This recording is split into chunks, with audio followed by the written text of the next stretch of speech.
Boo-hoo. I'm goddamn glad that piece of shit was just a fad. Tell me, boy, where were you? What's your story? I mean, really.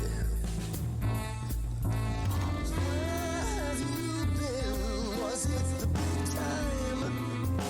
And full of sin.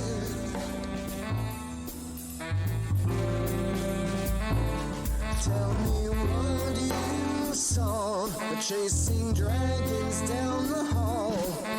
So now I find you just the same, a generation full of games. I hear the whispers, I see traps to break my legs. Where are you going, boy? Where have you been? You're too late for where you're going. This is fate.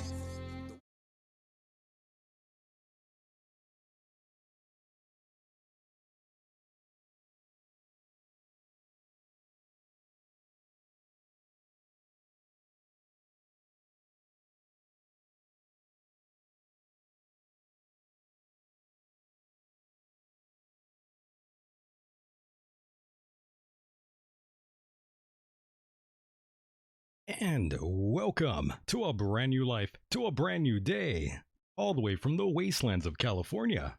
My name is Michael, and I am a mere figment of your imagination. I look forward to once again serve you those sounds of salvation. First time listeners, turn on, tune in, and drop out. This is a very different kind of show, a place where we don't feel so alone. Let us chase away the light no matter what you at home choose to believe. I do admire you for your curiosity. Joining me tonight is Joanne Richards. Joanne is the executive director of educational nonprofit Earth Defense Headquarters. Her husband, Mark Richards, was involved with top-level military intelligence operations since World War II, many including on-world and off-world contact and battles with various alien species. In 1984, her husband, Mark, was falsely convicted of murder and has been incarcerated ever since. The family now believes it was to keep him quiet about what he knows and to keep him from fighting the New World Order. Joanne, of course, has been a guest on numerous radio and television programs, as well as a presenter at several conferences in the US and in the UK. I am also joined by another soul. Mr. Paul Manicos is here, the golden one. He has drawn assignment this evening. Thank you, ladies and gentlemen, for allowing me into your hearts and into your minds. Here we are again on a night like this. I hope you stick around tonight. I do have a bit of a rattlesnake for you all. So much to get into here tonight, as always. Jeffrey Epstein did not kill himself. The footage has been officially lost, boys. Quote unquote lost. Donald Trump becomes one of the rarest of rare, now impeached. It's been causing quite the backlash within the country. Was the Russian astronaut correct about there being a civil war happening here in the US? I have no answer for you, but pure speculation, which is always fun. So hold on to your butts tonight. It will be thrilling. Don't be shy, ladies and gentlemen. You can call in. That number is 760-332-8724. Now let's get down to brass tacks and bring in Paul.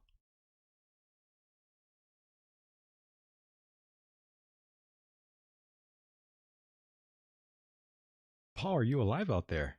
Can you hear me? I hear you loud and clear. Should be a great show. Hello, everybody. Good evening. Yeah, this should be pretty fun, and I apologize for that wait. I was having some audio difficulties there. Excellent. I know, right? It's a lot more fun when things are a lot more chaotic, and I believe we will be joined by Joanne right now. Joanne, are you out there? Joanne, did we lose her already? Let's see. No, I'm here. Oh, there you are. I thought we might have lost you. No, no. Oh, I'm so glad. I apologize for that wait. I was messing around with this new device here and Uh-huh. everything went wrong, but here we Uh-oh. are. Well, good. I know I was Happy able. solstice. Oh, yes, back at you. And of Thank you. course, you have already met Paul here. He's Yes, playing co-host tonight. great. Yes, Yep. there you go. It's awesome that you mentioned it's the solstice. Great. I forgot about that. Yes, yes. Yes, it's that time indeed. And of course, Joanne, as we get the ball rolling here tonight, I've always found you quite interesting. And of course, I ran into you back in 2016 at Alien Con. Oh, yes, yes. You did. Did you enjoy that? I did. And did you listen to our panel that year? I sure did. Oh, cool. Okay, yeah. We had a lot of fun doing that panel. And we actually, this year, we were at, I think, just Comic-Con. There was a Comic-Con in San Jose, or some kind of Comic-Con, or, yeah, something like that. And they asked us to do a panel again about, I think they wanted us to talk about UFOs and not about aliens, but we ended up talking about aliens anyway. So it was a lot of fun. Yeah, that's how it usually goes. Yes, yes. So, and we had a nice audience. So it was good. Very nice, very nice. And Merry Christmas, by the way, just in case I Thank you. don't talk to both of you. You as well. Yes, and I think it's time that we go into your background yet again, Joanne, since we will Okay. be talking to a new audience here for once, the first time. Many souls out there will actually get a chance to listen to you, Joanne. Oh, great. Thank you, everybody who's on listening now. Yeah, it's fascinating. Since lots of people are quite familiar with you and your story, Joanne, I thought we could go right back into things, back into your earliest roots, Joanne. And yes, I've always wondered, what was Joanne Richards like back in her early 20s? Who were you then, Joanne? Who was I? I was a very devout Mormon, and I went to Brigham Young University for a couple of years. And then I got married and divorced, and I was going to be a home ec major. And then after my first divorce, and I moved back. I had moved to Connecticut where my family was, and then I moved back to California and needed to find a job. Realized I didn't have any skills, so I got some business training and then became a bookkeeper. So that's what I've been doing for my work, my bill-paying work, since my 20s. And I had a kid along the way in there with, another husband, and she's all grown up now and has 3 kids of her own. So Wow. I have a great daughter and 3 fabulous grandchildren. I had no idea that you had a daughter. Yes, I do. Wow. Okay, Yeah. very nice. And Yes, she's all grown up, has her own family now. she does, and I just spent a lovely weekend with them in Portland last weekend. So we celebrated our holiday early. Well, my part of our holiday early. So we did lots of fun stuff. So that was nice. And so tomorrow I'll see Mark, and then the next couple of days I'll be seeing my sister and her side of the family. So I'm stretching Christmas out. So, Joanne, you were a Mormon. I was until I met Mark, and now I'm not. Oh, he converted you. No, we To the just dark started side. talking. Yeah, I mean, I had no problem with the Mormon Church, except for the bad husbands that happened to be Mormon. Oh, no. That it happened along the way.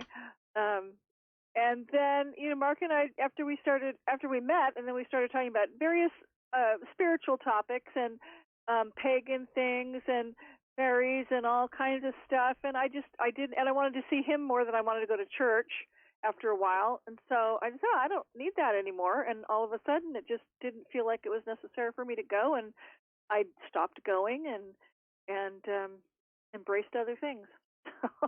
Interesting. And of course, mom and dad, they were heavily into Mormonism, correct? I'm just No, assuming. my parents were not. They, if anything, they were token Methodists and Ah, rarely went to church. So I joined the Mormon church in my early teenhoods, from a family friend. My best friend, her family was Mormon, so I would go to church with them and stuff like that. So, but my family was fine. They were happy that I was just going to church. They didn't care what church it was. So, um, and like I said, the church suited me fine. It was all the bad Mormon husbands I had along the way but anyway,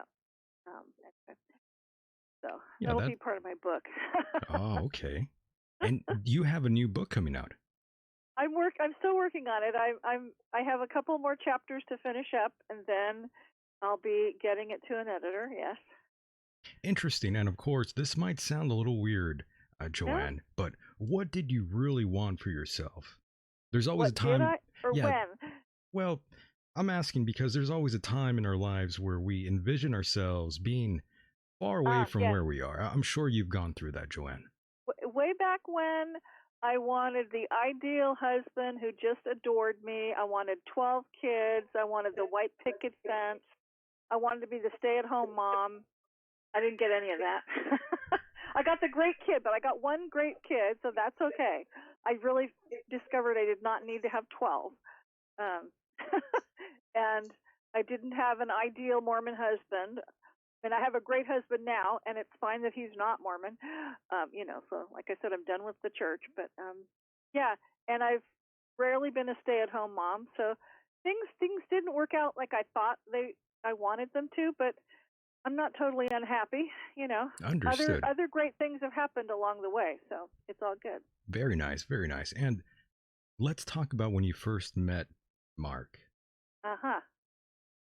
How did we meet, or what happened? You want me to start from that point? When and how? Okay. When we met in September of 1996, he'd already been in prison for about 13 years. My God.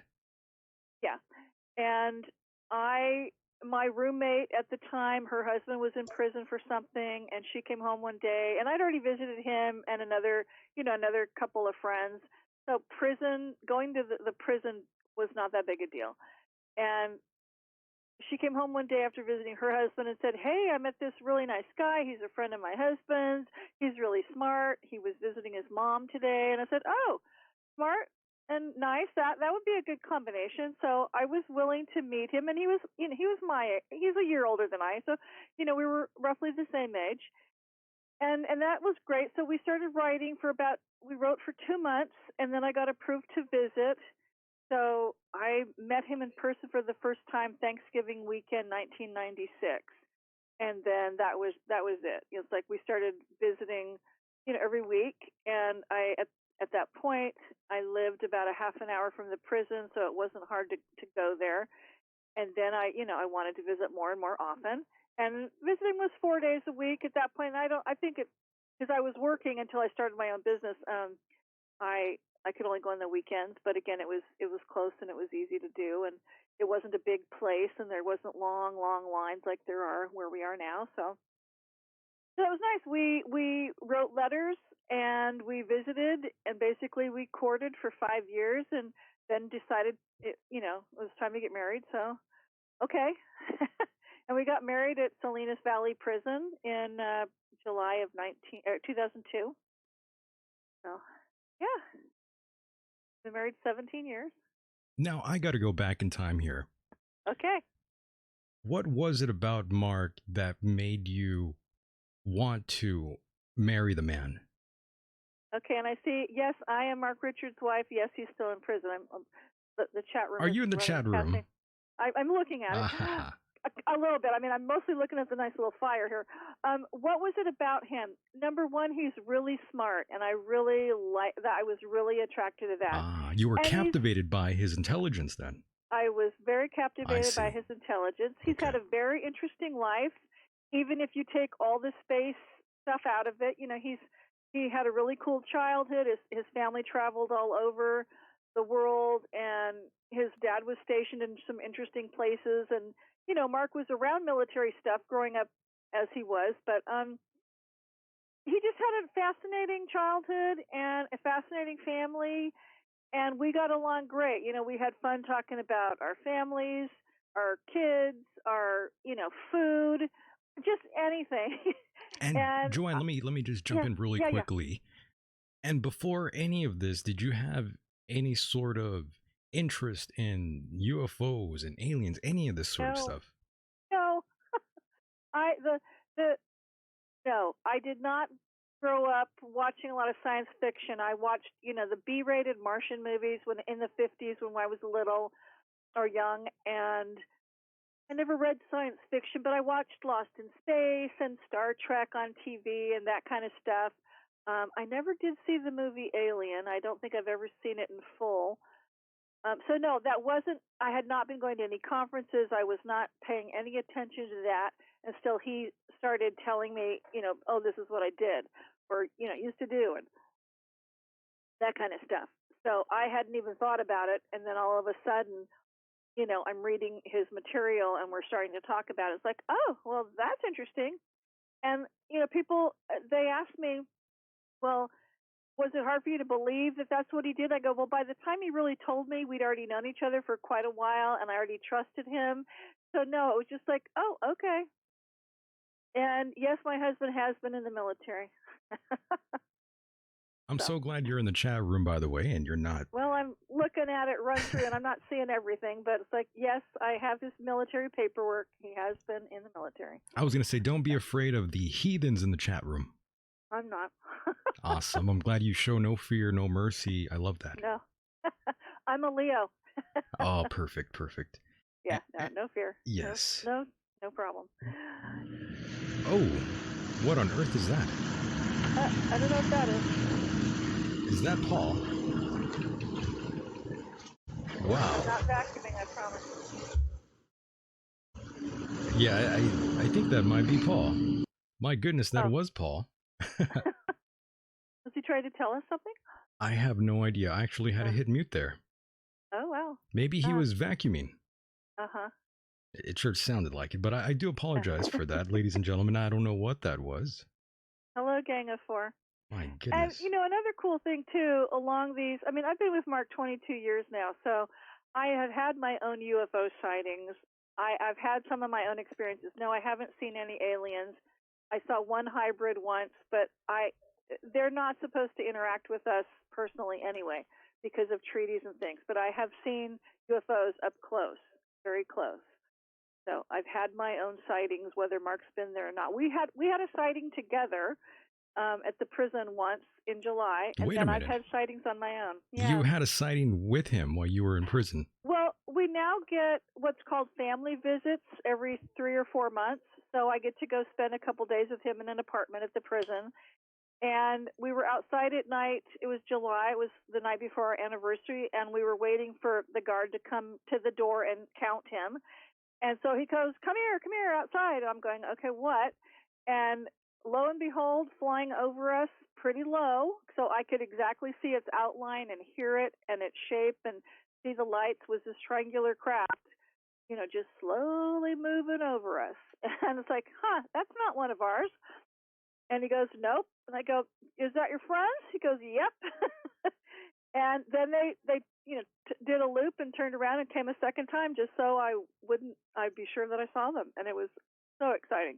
Best birthday anniversary present I've ever had. My God. I know, it was great.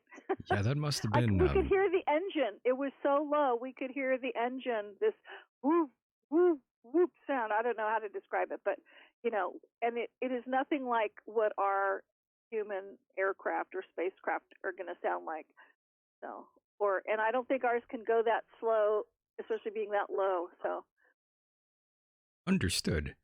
yeah. My goodness, I'm blown away by hearing that. I had no idea. It was very exciting. And when was that exactly? It was July 25th of this year, July 25. Oh, wow. So it was pretty recent. Yes, because it was our 17th wedding anniversary and my birthday are the same day. and we just happened to have a family visit right, coinciding with that date. You can't pick the dates, but we lucked out. So, well, we couldn't have planned a better, the timing couldn't be better. So. My goodness, yes. And of course, we are in the holiday season, basically. And of course, we just had Thanksgiving, and most Yes. people are meeting up with their families and whatnot. And Joanne, I'm sure your family must bring up Mark all the time. Yes and no. When we first met, they didn't want me talking about him, and so I really didn't. And now my older sister that I'm very close to, she and her husband, they'll ask me about him now. How is he? And I'm allowed. They have no problem with me talking about the crap that's going on at the prison at that particular moment. So they do ask how he is, and they don't mind me talking about the UFO stuff. They're fascinated with that. They've come to hear me speak once, and so it's okay. Some of my family doesn't want to talk about him. I've got a nephew that he's fine talking about Mark, but he doesn't want me talking about my UFO stuff because he doesn't believe in it. It's like, fine. And my daughter, maybe she doesn't believe everything Mark has shared, but they're very supportive of me being married to him, and the grandchildren. Two of them have said hello to him on the phone. They would like to meet him in person one of these days. So, Right. For the most part, the family's supportive, but nobody wants. After all this time, nobody still wants to go. They don't want to go visit the prison. I was just about I was just about to ask. Too. It's like it's not that terrifying. It's nerve-wracking like the first couple times, but I'm so used to it. It's like no big deal. And I mean, it's more irritating now just because of you get and you wait and anyway, just the crap that goes on with prison stuff. But being in the visiting room is just like you're just a bunch of families visiting. That's it. Nobody's there to fight anyone, and nobody's there to cause any problems, and we just all visit with our loved one, and that's it. We tune everybody out. Yes, I was just about to ask if you were having any maybe trouble with the family and your decision about marrying Mark. I'm sure that must have been maybe problematic for them at first, and I'm hoping maybe they've gotten over that over the years, but you're saying probably not. Yeah, they're basically over it. I mean, my mom was ill at the time when we met, and I grew up in a family that's pretty conservative, and it's like, well, if they're in prison, they must be guilty. I try to explain to them, no, he's not. And and again, I didn't break up. It's like I went. Usually, I used to spend like a whole 4 days with my family at Thanksgiving. Well, I cut it short that first year when he met because I wanted to go meet him. And my mom just, and she's passed like 20 years ago, and I have talked to her since, and she's fine with Mark. She got over whatever her hesitations were, and my family's been fairly supportive. I think they were more concerned about, well, are you going to miss the holidays with us? Is visiting him going to take time away from the family? And it usually hasn't. Maybe I don't get to see them on the exact holiday day if I want to him to have some company on Christmas or Thanksgiving. But now that he's close, I can go visit him and then go run and see my sister because she's only like a couple hours from the prison. It was only a little problematic when he was in Southern California. It's like, well, I'm going to go see him and I'll come see you on the weekend type of thing. So at first they were worried that I would choose him over the family, but it's worked out over the years. We compromise. Yeah, that's one thing I was wondering. Perhaps maybe your family sees it that way, where they're pretty much against you for whatever reason. I'm glad that's not the case here. Yeah, no, they don't really give me a bad time. They don't give me a bad time. So. My goodness, I'm glad to hear that though, because again, it's the holidays, and most people and their family. There's always trouble with the family, including my own. There was some there was some drama just with my family this week. Oh. So you know how that goes. Yeah. Well, so I don't necessarily talk to all of my family. There's some of us who are rather estranged, but I have one sister that I'm very close to. My brother and I keep in touch by email every now and then. And like I said, last weekend I saw my daughter and the kids for early Christmas, basically. So that was good. Last year I was actually up in Portland with them for Christmas Day. So I kind of go back and forth, and like this, I'll see Mark tomorrow, then I'll go see my sister, and then I have a Christmas Day visit scheduled with Mark, but it's later in the day, so I can still leave my sister's house in the morning. So it's going to work out. Everybody's going to get plenty of Joanne time. But like Nice. Thanksgiving, it rained and snowed. It didn't snow here, but it snowed at my sister's, so I didn't get to go. I was not going to drive there. So, no, Mark is not eligible for parole. He still has a life without parole sentence. And a lot of lifers, I'm sorry, I'm reading a question here. That's a lot okay. of lifers have applied for commutations, and then they could start having parole hearings. Because of some tension that we have with a person out there who's supposedly doing a documentary against us, that has slowed down our process. Interesting. So Mark has not had any. He's not been approved for any parole hearings yet. I was going to ask you about that as we go along, and I was going to ask you about the doubters and naysayers, but we'll hold off. We'll come around to that. Don't worry. We'll get there. We'll take it slow here tonight. And yeah, that's fine. yeah, before we go any further, I definitely wanted to know about this experience that you had separately away from Mark on your own. When was sure. that? Let's get into that for a moment here. I've had several, but they were all like since I've met Mark, but because I learned to look up more often. One time I went to Phoenix to visit with some friends over Memorial Day weekend, and we would go take a walk at night after it was dark, and just because the weather was so nice, and that was about the only time of day you'd want to go outside because Phoenix in the end of May was still pretty warm. Or it was already getting pretty warm. Anyway, the first night, we didn't see anything as we were walking around. The next night, we went to a different neighborhood, and we were, walking along the trail and looking up, and I'm going, ladies, do you see that, like, big star that's just kind of blinking hello at us? I go, I don't think that's a star. And they said, yeah, I don't think it is either. And I came home and said, Mark, this is what we saw. And he goes, yeah, they were saying hello to you. It's like, cool. And then another time, he was, keep calling it stationed. He was stationed in Folsom. He was, in the prison, in one of the prisons in Folsom, and that's near Sacramento. And I had to leave because it's like 2 hours away from here, and I'd have to go early in the morning to get there in time to line up. So I was driving along the highway between my house and going that way, and all of a sudden, and you're driving like through like a 2-lane road, and it's kind of marshland on either side of you. And I'm looking up, and again, there's this, it looks like a bright light or almost a star, but it was way too low to be a star. It was just kind of, it was bright, and then it was nothing, and then it was bright, and then it was nothing.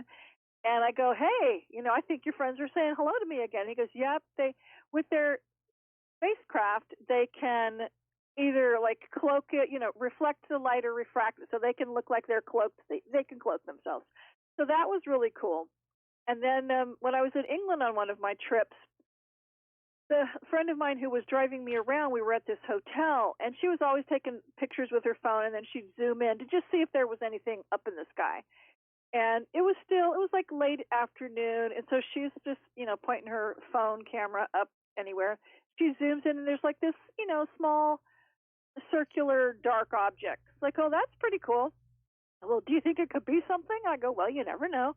So then we went to a different part we were going to southern England where I was going to be speaking. And then like a day or so before I was heading home to California, we stopped in Glastonbury and went to the Glastonbury tour, which is very magical. And the friend of hers that we were staying with, we went into this like forested area, and we're walking along the ridge, and we were, trying to contact fairies and things like that. And we're looking up, and the stars are starting to come out. And all of a sudden, this star, quote unquote star appears, but then it like moves over and then like moves like at right angles. I go, okay, I don't think that's a star. It was the same craft that had been at the hotel, because Mark's friends, whether they're in their regular spacecraft that's manned and they're not human, but manned spacecraft, and sometimes they have drones that follow me around just to watch out for me and keep an eye on me. So I've seen that a couple different times. And there've been, the MUFON group I hang out with here. Every summer we go on a sky watch and stuff, and I've seen stuff with the night vision goggles and without them. So I've had plenty of sightings. It's been rather exciting. Interesting. I haven't had a sighting in such a long time. Uh-huh. But even then, I still wonder if perhaps that was one of our own. Since there is a naval facility out here, and the Blue Angels train out here, and all kinds of people train out here, so. Where are you again? I'm in El Centro, California. Oh, okay. Yeah. So you never know. That's the thing. Yeah, we do have advanced craft, and Travis Air Force Base is the closest Air Force base to me, and that's right by the prison. And I know, and I've known for a long time, we do have advanced craft, so sometimes you just don't know what you're looking at. I do happen to know, especially the time I was with Mark, he could say, well, that's not ours, because he knows. And the other times I'll come home and say, well, this is what I saw. So, well, that's not ours. Interesting. Yeah. And I like knowing that his friends follow me around to kind of keep an eye on me and watch out for me, and they're kind of an extra layer of protection that I appreciate. So. And Joanne, are you going to be going on any sort of a conference soon here? In the end of February, there is UFO, not MegaCon, because I think that's what's in Laughlin. There's one in San Francisco. UFO Con 2020, I think is what it's called. Lorianne Fenton produces it, and she's done it for several years now. So I'm not speaking, but I will have a booth there. So I will be around, to chat with people all that weekend. It's not the very last weekend of February. It's like, and I've got my calendar right here. It's the 20th through the 23rd. So if you're near the San Francisco area or want to fly into the San Francisco area, it's a hotel. It's a Holiday Inn that's right near the airport. So it should be really easy to get to. And her costs are very reasonable, and the hotel's not that expensive. So it should be a lot of fun. And then in June, I'm speaking in England, actually, near London. Oh, wow. Yeah, I've been there a few times. That should be fun. And Joanne, I got to ask you this one. Uh-huh. You've gone to all sorts of conferences. I don't want you to name any names here unless you want to, but I'm sure you've come to the conclusion, as I have, that not everyone is being genuine when they're telling these stories. And I'm not saying you are.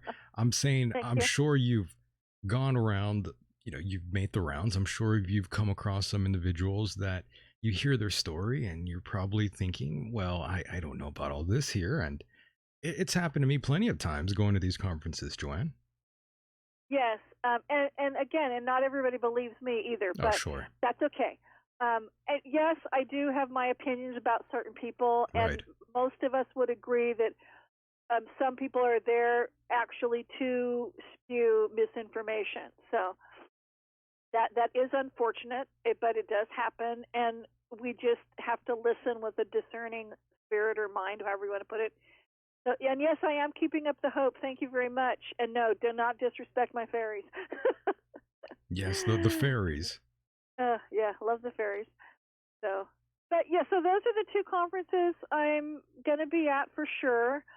The one in England is Carrie Cassidy's Awake and Aware conference that she does. It's in Watford, England. It's about like 20-30 minutes out of London. It's at what is it called? A UFO Academy puts it on, but it's in a lovely manor house that Katrine O'Neill and her husband put on, and I've spoken there twice now.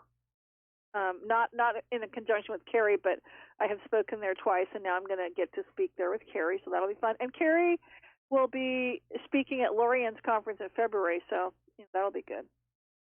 And then I did speak in Washington over Labor Day weekend, Washington State, so that was a lot of fun. And then I'm trying to finish my book, so you got a lot on your plate. Yeah. You got a lot to do. End of the year, so I'm going to be crazy busy bookkeeping wise, for my bill paying stuff. But it is what it is. But yes, I'm having fun writing my book. Very nice, very nice. And of course, let's get back to Mark here for a moment. Okay. And has he been keeping up with everything in the media, the craze on ufology? He is very much in the loop. especially when it comes to UFO stuff. So. Oh, so he is keeping up then. Oh, he's in close contact with military people, and yes, he knows what's going on. Does he believe that Epstein killed himself? I can't remember what his last opinion on that was. He and Carrie have talked about it, and he and I don't talk about it a lot. So, well, what do you think? Either way is possible. I don't know. I don't get all hung up on it, and I haven't gotten sucked into all the drama of that topic. So, I don't blame you. Don't worry. Yeah. I mean, he could have been killed, and Mark said, well, if he was killed, these people probably had it done, and but he could have killed himself too. So who knows? I don't have a strong opinion one way or the other. Understood. And I have other bigger things to think about and worry about. So. Yeah, no worries. Yeah. No worries. And of course, you just talked to Mark not too long ago, and how's he doing, by the way? Is he okay? I hope so. I think so. He has blood pressure issues, so some days it's up and some days it's okay. And I haven't seen him for a couple of weeks because I was gone there last weekend. So again, I'll see him tomorrow, but I think he's okay. So the fun thing is, he teaches. He has a full-time job there. He also teaches at least 2 writing classes. There may be 3 by now. He's involved with a veterans group, and he just got elected to be the commander of the prison's veterans group, like for the whole prison there. And he is the highest ranking military officer at the prison. And thank you. I'll let you know when the book is out. So he's got a lot going on, and he's very busy, and he's been making lovely fairy castles for a bunch of us, and just he's been making Christmas presents for people, and so he's very busy. How are we going to bust them out, Joanne? A big truck. I know, right? Explosives, I don't know. My goodness, yes, and a helicopter. Oh, poor Mark. Yes, I know. Let's talk about his situation and how he ended up there. I'm very curious to know his story and what you know about this. How he ended up there. Yes. Well, a couple of things. The bottom line public, what really happened, the bottom line public story is one of his friends he was doing a remodeling project for, because that was one of his cover businesses. The kids that worked for Mark killed him, or one of them did, and dumped his body in the bay here. When they got, they said that Mark masterminded the whole thing, and they were going to steal the guy used to restore antique cars, and he had pot in his house, and he probably had some money. So they said they were going to sell all the cars and sell the tools and, steal all this stuff. And I think the kids stole the money and the pot, and no cars were sold and no tools were sold, and the body didn't come out of the bay till it didn't rise up for a week, so it floated up. And then they said Mark masterminded the whole thing, so he got convicted of. One kid got full immunity, and he changed his story 3 times so the DA could work with something. The kid who did the murder has been in prison the same time Mark has, but he got 25 to life, so he keeps getting parole hearings. Mark got life without parole, and I'm not sure why, because you should get the same sentence for the same crime, whether you actually did the murder or not. Nobody says Mark did the murder. They just said he masterminded the whole thing and helped them dump the body. But I claim now, and so does Carrie, it's like he was not there when the murder happened. Whether he was off planet, I don't know for sure, because he can't tell me if he was on. He was off doing a mission. Whether it was on or off planet, I don't know, because he can't tell me. I just know he was not there when the murder happened. I know he wanted to retire from the military. He was fairly newly married at the time, and he just wanted to settle down. He'd been in the military for years. He wanted to settle down, so some people did not want him to retire. in some of his missions, he's pissed off a lot of New World Order elite people who liked the crappy stuff that they were doing and that they allowed to be happening and things. And so, when you go rescue a bunch of people at the Dulce base and, wreck the plans of the New World Order, who's allowing the aliens to have that going on, that pissed a few people off. But anyway, so he's made a few people mad along the way. And this was a good way, whether they planned the murder or not, somebody's used it as a good excuse to get him out of their hair, because he's really made a lot of people angry. So. Yeah, it seems like he has a lot of heat. Yeah. With various factions out there, it seems. Yes. And there are still people and we've announced this through Kerry's interviews. He's still an active Navy captain. He's still in touch with military people. That doesn't mean all the military people like him. There's some apparently who don't. I can't imagine why they wouldn't like him, but he's still a very commanding person. He walks in the room, and I love Sharon. It's like he comes out through the door into the visiting room and looks like he should be in uniform. Yes, I am madly in love with him, but he looks like he should be in uniform because he just, is elegant and stately and carries himself well, that kind of stuff. So, And what has Mark told you recently about this alleged secret space program, which there's been many over time? Apparently so. I always thought it was just all one thing, because when I first and when he first started telling me about this stuff, he never called it the secret space program. That's just what other people have called it in the UFO world. And, right. That just kind of sticks. But apparently there are more than one. So you had now I know what do I want to say? He has flown some advanced, human military aircraft. He has flown alien aircraft. He has a personal connection to an alien spacecraft. There's been a fleet that was designed for us in the late 50s by a couple of scientists. One happened to be like his great uncle or some kind of uncle. And publicly that program got canceled. It was called the Orion Space Battleship, program. And Apollo came on board as the public cover, which it's a legitimate cover. And, Apollo is a real program, but it was to the front for the military space program. So they had what was called, they called it the Deep Space Fleet. So we had at least one fleet of 9 battleship-sized craft and some smaller support craft, and they'd go on missions around our solar system and defend the planet whenever there was a common threat to the planet. And while we were in the midst of the Cold War, all these countries came together and worked together to defend the planet when they needed to. So that's the secret space program that he was, involved in when he was free.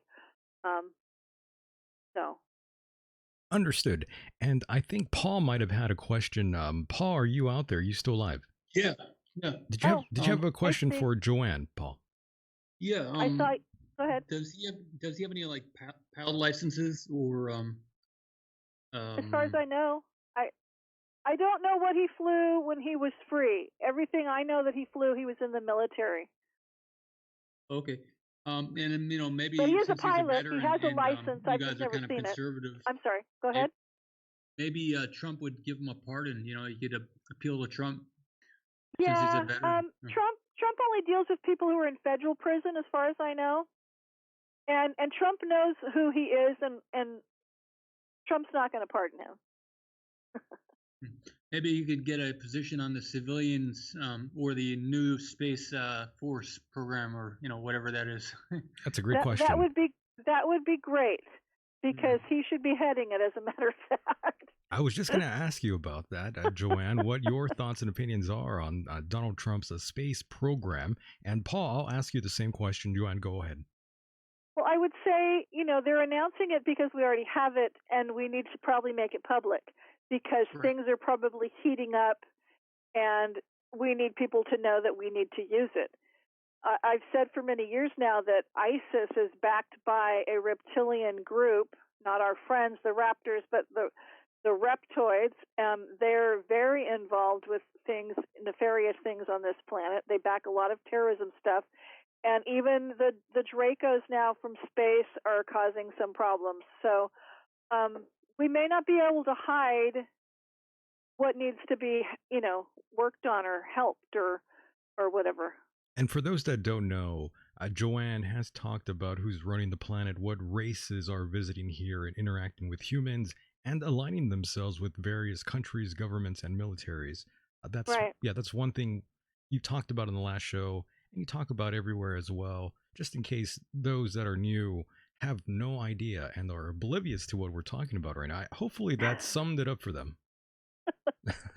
I tried. You want me to sum it up, or you summed it up? I mean, Well, I try to sum it up there for yes, them. you did. You did very well. And I would always say, and what I do say is, there is no one group running this planet. There's no one alien group, and there's no one singular New World Order group. There's lots of aliens, and there are several New World Order groups. Now, the Illuminati is probably the biggest and the most powerful of the New World Order groups. And I learned fairly recently that there's a good side to the Illuminati and a bad side, and I had no idea. And I can't ever say much. I mean, I don't know much more about it than that. Remind me to answer your Mars question in just a minute. But the reptoids, they originated here on this planet, but they also have a big presence in space. They want to control us. The raptors, who originated on this planet and also have a huge presence in space, but they also have several bases here, they are our allies. And then there's numerous reptilian species in space. Some are good, some are bad, some don't bother us at all. The Dracos are horrible. And there's lots of other species. I love to talk about the species. So, there's dogs and cats and insects and all kinds of cool things. Oh, no, there's cats. Oh, there's wonderful cats, lots of cats. Oh, my. I know. So, really quick, I see there's a question about Mars. I am positive that Mark has been to Mars. He will not talk about it because he must have been under his U.S. military involvement at that point, because he's worked for the U.S. military, he's worked for the UN, he's worked for an international intelligence agency, he's worked for several groups.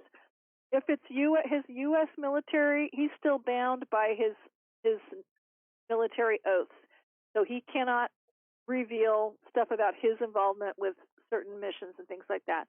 Most of the stuff he shares with me, he was involved with another agency, and he can talk about it or he can talk around it. And even his U.S. stuff, he talks a good deal around it, but won't necessarily mention his personal involvement.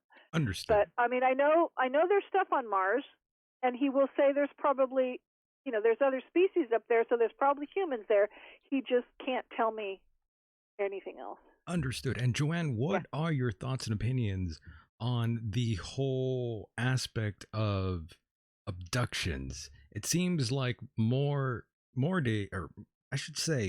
nowadays, rather, it seems like there's not too many big stories about people being abducted. I'm curious what your thoughts and opinions are on that aspect.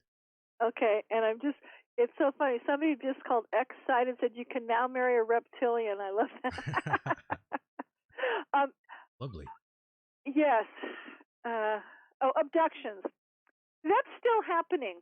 And especially the reptoids are probably the group that's involved with the largest number of that. What do I want to say? There's an insect species called the trogs. They also come and scoop up a bunch of humans and sell them off into space. Now, what do I want to say? Are you saying they're being trafficked? Yes, Oh, they my. are. So a lot of times when you hear about missing women and children, sometimes the men, that's what's happening. Large groups are being scooped up.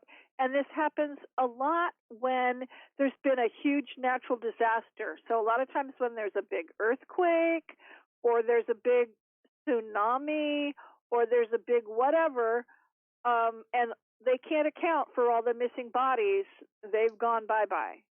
And it's been several years now, but when the whole Syria issue was really hot in the news and all those refugees were leaving the country and heading to Europe or Turkey, they didn't all make it. there's probably millions, or at least a million, but probably more than that, people that had never been accounted for because they got scooped up and taken somewhere else. So abductions are definitely happening still. Oh yeah, oh yeah. My God. Paul, did you have anything else to add? Yeah, any connection with William Tompkins and Mark? I'm not sure if Mark knew him. He was given a copy of his book, so he agreed with a lot of it, I think. But Tompkins was a civilian, I believe, working for the Navy, or working. I'm not sure if he was active Navy at the time. I think he was military before. I can't remember. I haven't read any of his books, but I don't think they knew each other personally. But I think he seemed to resonate with a lot of things that Tompkins said. So if I'm quoting, I think that was the gist of that conversation. I know he and Carrie talked a lot about Tompkins. So. Wow. Good. I know the way you were talking about the ships that Mark has been in. It sounds similar to what Tompkins would talk about in the video interviews that he did. Right, right. And we had. I know there's this living craft that was developed or grown by a certain alien species thousands of years ago, and it somehow ended up crashing on the planet. And Mark's been the only human she's allowed to get on board, and well, I mean, not the only that's been allowed to pilot her. It's a mind communication thing, and I think a couple people either tried to not breach her hull, but get in. You'd have to basically knock on the hull, and if she liked you, she'd open the door. But she killed a couple of people who tried to board her. Amazing. That didn't go well. So. And he has flown some Raptor craft. So I know he's flown Raptor one of their craft. short range interceptors. And as a high schooler, he was kind of part of an experimental group of humans who trained with the Raptor Imperial Fleet in England. So he has flown their craft as well. If you were to meet someone who was a raptor or one of these creatures in the physical body, is there any way you could tell they weren't human? They look exactly like a raptor that's from Jurassic World. They're dinosaurs. Wow. You could definitely tell they're not human. Yeah, and go ahead, Joanne, and tell us about these two major races of reptilians. Oh, all right. The raptors are evolved from a dinosaur, and it starts with Deinonychus or something like that. And they have a long tail. They're about 2 or 3 feet at the top of their hips. If they stand upright, they're 7 to 9 feet tall. They're built for running. They can run at least 45 miles an hour. They're warm-blooded. A bunch of them left the planet millions of years ago to colonize space, and they have a huge empire out in space. They came back and thought, oh, we've only been gone maybe a few hundred years, maybe 1,000 years or so. They've been gone for millions of years. So they were a little surprised to come back and see that we'd taken over, because apparently we were like rodents when they were running around in charge. Now, they are very smart. They're very focused on their family and fuel and food, and they're very family-oriented. They're very spiritual. They met us in the early 50s and became friends with Mark's dad and started helping our military. Their society is run by an empress. They have a senate. They're very educated. They love the arts. They create these elaborate hours-long operas. They also love silly things like chocolate and soda and ice cream, at least the ones that have been on the planet. They love jewelry. They love fun stuff. The females decorate their claws. They have very sharp claws and can gut you in a second or two. They've learned not to eat humans just for fun like they used to. If they're fighting humans with us, they will eat them. And what else? Let's see. The ones that are more elite have an operation on their voice box so they can speak human languages, because they have a very guttural, throaty language, which is fascinating to listen to. Mark can speak it fluently, and I love it. I love it when he talks to me in Raptor, which isn't very often, but it's really fun. And Amazing. it's so expressive. I don't, you can tell the emotion just by, I don't know what he's saying unless he translates it for me, but it's just so expressive. It's truly amazing. And they have this dry sense of humor. So it's like, I would love to sit and meet them. Yeah, they And sound lovely. And by the way, yeah, Gang of Four in the chat room says, "Do the aliens smoke crack?" And I know he's joking around, but I'm curious. Actually, I'm curious to know. that. Yeah, I'm curious to know if aliens are doing any kind of drugs. I think if they did anything, and I don't know for sure, so I would say if they probably did it. I mean, they like to drink. The ones that come here to Earth like to drink. I'll tell you that. Oh, I love that. Nice. Okay. And my sense is if they did any kind of drug type of thing, it would be more like the Native Americans. So like it might be more of a spiritual thing, but I don't think they use like recreational drugs just for the heck of it. Okay, good. My God. I don't think they need to. I was gonna say I don't think they need to. They are as high as they can get. Yeah, they're fascinating. They're fascinating creatures. That's amazing. I love it. And talking about this and going back to abductions and all these stories of people interacting with reptilians and whatnot, I'm curious, have you ever heard the story of Pamela Stonebrook? No. She was like this jazz singer from LA who apparently was having sex with some sort of reptilian for a couple of years. Yeah, so I'm curious to know what is that all about? You hear these stories, people get abducted, and usually there's some sort of weird, sort of strange medical procedures, and sometimes some people sleep with these things. What's your take on that? That's interesting. Well, I don't know about other types of reptilians. As far as the raptors go, sometimes if you're high enough in position and you're living on the earth, you might take a few females into your harem. And if a raptor like licks you or kisses you, something in their saliva is like this amazing like aphrodisiac, apparently. I cannot speak from personal experience.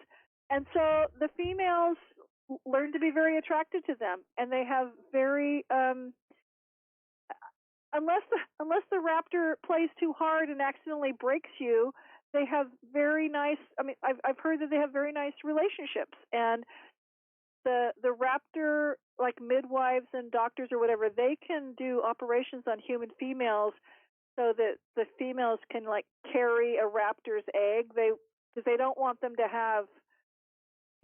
They don't want them to have like hybrids, like half human and half raptor, but they, Mark knows, a friend of his, he's got some females in his harem, and she's had children for him, but they are raptors. Interesting. Very interesting. Yeah. And I'm curious to know if aliens or any of these species believe in a god. No, not any one god, no. None of them are Christian. And there are several that are very Zen-like, so they have a very spiritual beliefs. So like at the end of most of my talks, I relayed a quote that was given by a 300-year-old raptor senator in 1971 at a conference. And it brings me almost to tears every time because it's just so profound. And it's just basically expounding on, everything that's in the universe, everything is infinite, and everything in the universe, and you could be wise, and it's just I'll botch it up if I try to quote it, but it's really yes. profound and beautiful. What was I going to say? So I don't know. I don't think anybody, there's no like alien god. There's no god for the raptors, and then another god for the reptoids, and another god for the mantas. It's like now the raptor's empress is treated like a goddess, and she certainly wants you to honor and respect and obey her as if she's God. You don't just walk in and sit down and say, "Hey, Empress, how are you today?" Understood. So no gods, no managers, in other words. There's people in charge, but yeah, nobody overall. It's like, and a lot of them believe in Source. So, but Source is not like the Christian God, and the raptors, like probably other alien species, the raptors have sorceresses and sorceresses / witches. I think they call themselves sorceresses, but so magic is a part of more than just our world, because a lot Right. of the witches on this planet got their magic information from aliens. I The see. knowledge and the science is thousands of years old. So, Very interesting. I know. And yes, and Joanne, going back to religion, what about you now? Are Sorry, I'm you reading somebody's question. yeah, there's a lot of funny questions in there. But Gang of Four, you're cracking me up. So I don't know that he is not having an affair with any raptor oh that my I know goodness, I just saw what he asked. Yes, Gang of Four, he's a hilarious chatter Apparently. that we have, and we love him. We love him to death. We appreciate his humor very much. But So I would say yes, a few alien species, and I don't know as many. I don't know about as many as I'd like to know. I would say they're mostly pagan. Yes, mostly pagan. if you have to give them a label, but none of them really label themselves, as far as I know. And Joanne, what about you though? Are you still religious? I am a pagan. You're a pagan. Oh yeah, And do you believe in an afterlife? I do. And I've come to believe that I've had several lives before this one, so I'm learning all kinds of cool. I mean, I believe that there is a place our spirits go, and there's a lot going on there. It's not the Christian heaven that I used to believe in. It's something much more friendly. I was gonna say, I'm not very religious myself. I mean, now I'm pretty much an atheist, to be honest with you, Yeah, but I'm yeah. open minded. It just means I have no evidence to prove that there is a God. That's all. Yeah, That's yeah. all No, that I means. don't believe in any Christian beliefs anymore I don't at all. blame you. I'm not religious, but I do believe that there's something going on after we die, and I think there's things that have happened, before I came here as this person. So that's pretty cool. But I mean, I've talked to a lot of spirits through the help of like mediums and people like that. So I've talked to a lot of various beings, and even alien beings that maybe they're not dead, maybe they are. I'm not really sure, but however they are, they some of them have the ability to come through and talk in this group I belong to. So pretty cool. It is pretty cool. And Go what's ahead. really cool is when they say they know who my husband is. I know that must be a little bit comforting Like, for you. oh, hello. I know, it's pretty exciting. And as we're talking about this right now, I'm sure there's plenty of people listening to this thinking, oh my God, these people are insane talking about these things. And the only thing I have to say is I can understand the skepticism from people listening to this right now. And I'm sure they're thinking, what the hell is going on here? But here's the thing. I don't have any tangible evidence to back up. I have not smoked the mushroom. Right. I don't have any evidence to back up these various claims about this subject. However, there is a man by the name of Gary McKinnon who, for those that are not aware, he basically hacked a bunch of military computers, probably the biggest military computer hack of all time. And this was back in 2002. And he infiltrated several NASA computers as well. And he found a couple of Excel sheets, I believe that they were Excel spreadsheets that's basically what it was. And there was some sort of off-world officers. Oh. Which is interesting because it sort of goes along with a lot of these things I've heard in the past. And of course, Gary McKinnon is a listener of this program. Hello, Gary, if you're out there. I hope you don't get mad that I'm bringing you up, but I asked Gary to be on the show, but with all the things that have gone on with his life, he just does not want to do it. Well, two things, and I'll answer Gang of Fours and everybody else is asking, well, can't the aliens get him out of prison? Yes, the Raptors can, but, if they do that, number one, it's going to be very messy, and they will eat a lot of people when they get there. and then Mark would have to leave the planet, and we'd never see him again. And he's got me and a lot of kids and grandkids who really don't want that to happen. But I don't know. So they could, but they're not going to at the moment. The other thing is, and what was the question? Oh, Mark told me quite a while ago. Have you ever heard of the Aurora project and the Aurora aircraft or spacecraft? Absolutely. Yes. Okay. Mm-hmm. So I have a nice little piece of military paperwork that says he was assigned to that program. And I knew about that even before people were allowed to talk about it. But here's the thing.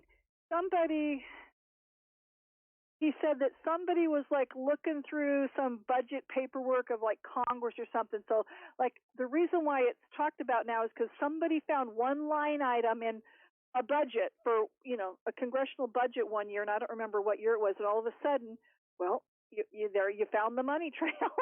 So then they could actually start, they had to start admitting that it was true. They found it in the congressional budget. So yeah, you can find all kinds of things if you know where to look.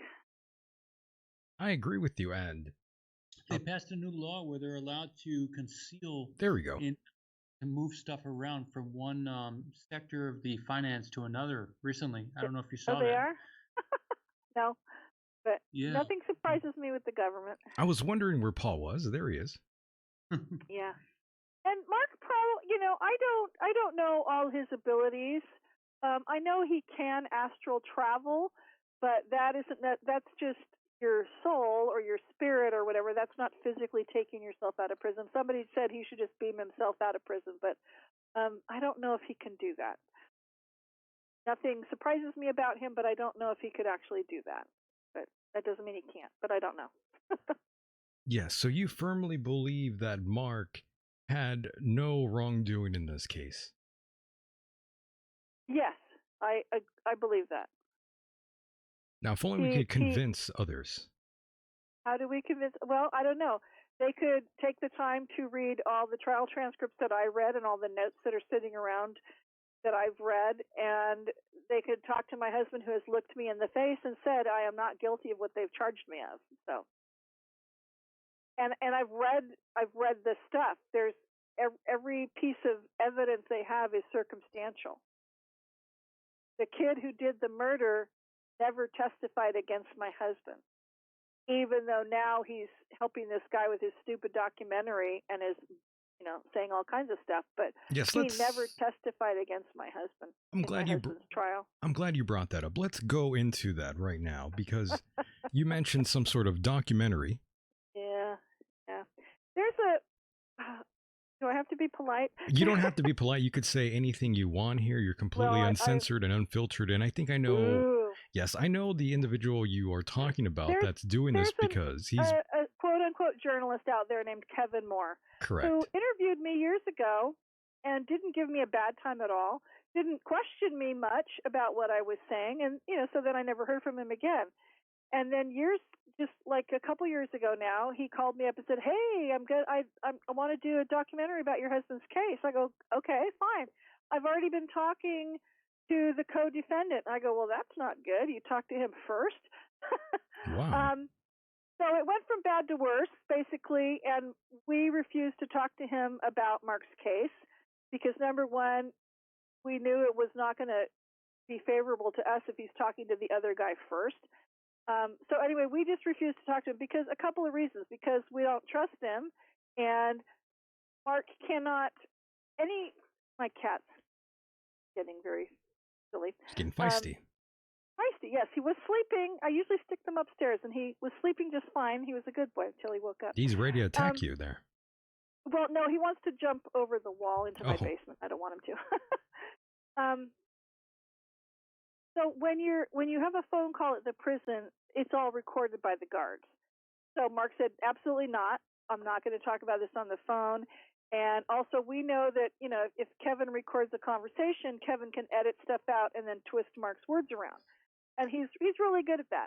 So he's interviewed the co-defendant a lot, who just basically drones on and on about how Mark's horrible and tried to mind control him and all this kind of stuff.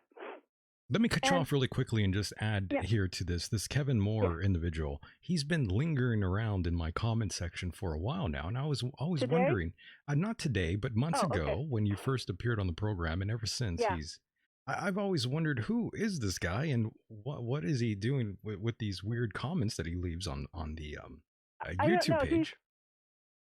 He came out to well, number one, he's interviewed several UFO researchers who most of them have never met me, have never met Mark, just have opinions and have said horrible things about us.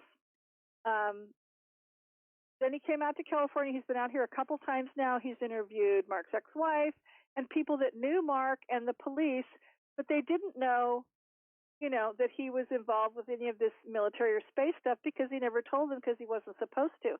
So therefore, his conclusion is he must never have been in the military. And so it's like, well, that's your opinion. I can prove otherwise, but because you're so hostile towards us and you get so sensational about it, we're not talking to you about it. And so he's supposedly doing this whole documentary. It's taken him more than a year, and he doesn't even have it out yet. He's produced several video blog update thingies about it, and then the comments are just, crucifying us to death. And, we're not talking to him.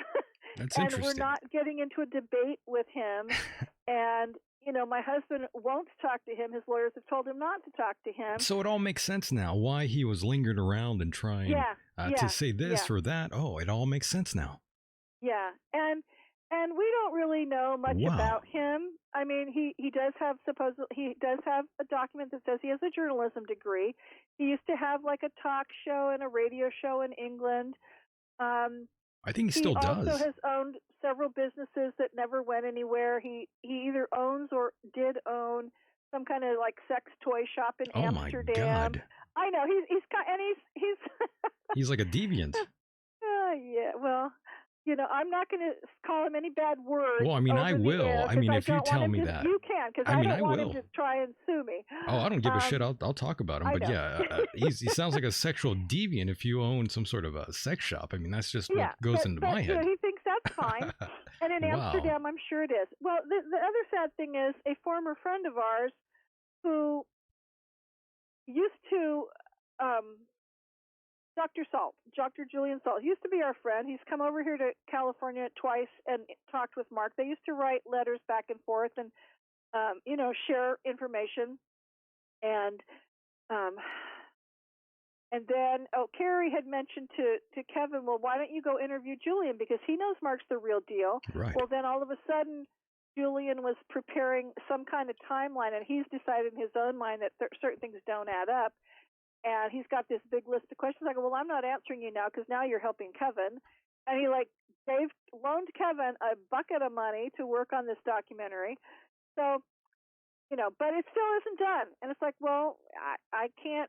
When are you going to have it done? Because we're prepared to have an answer when you're done. Yeah, it seems like you already. Well, you would think they should be done already. And I told him, it's like, I have a film degree. It doesn't take 2 years to edit interviews. If you're just editing talking heads, it doesn't take 2 years to do that. So I agree. You've run out of money, and you probably don't have anything that your backers think you can seriously use to, put out there for everybody to see. He keeps putting out little updates. I see. And, it's very sensational. And so everybody in his chat rooms thinks we're the devil incarnate. Yeah. And horrible people. And I get that too. My husband's a sociopath and all I mean, this stuff. that's kind of nice. I mean, other people that dislike me, they think I'm running a cult and that I worship Satan and all kinds of wonderful things. So now the interesting thing though is, I mean, I have a couple of Mark's version, a couple of his DD-214s, and I have one in particular that shows he was in the Army, he went to Vietnam, and there's a guy in Russia that has interviewed me, and we're going to put it out probably like on Patreon, so people will have to pay like a couple bucks to listen to it. Right. And so, and when I go to talk at Carrie's thing in England, it's going to be part of my PowerPoint. So it's like, here's my proof. Okay, I'm not going to show it to you guys, but I've got the proof But you got that the proof. He was in the military, and And then we have other plans for answering the big questions. If people really think they need the answers. So Understood. And Paul, what's going on with you out there, Paul? You're listening to this. What are your thoughts and opinions on this guy who's making a documentary, and he's talking to all these individuals about Mark? What do you think about this, Paul? Well, I don't know. People do weird stuff. So my questions would be, how did Mark learn to go out of body? And what's up with the fairies? Because I've had a fairy experience one time, and Yeah, what's go your ahead, experience with Joanne. that? Let it hang out here.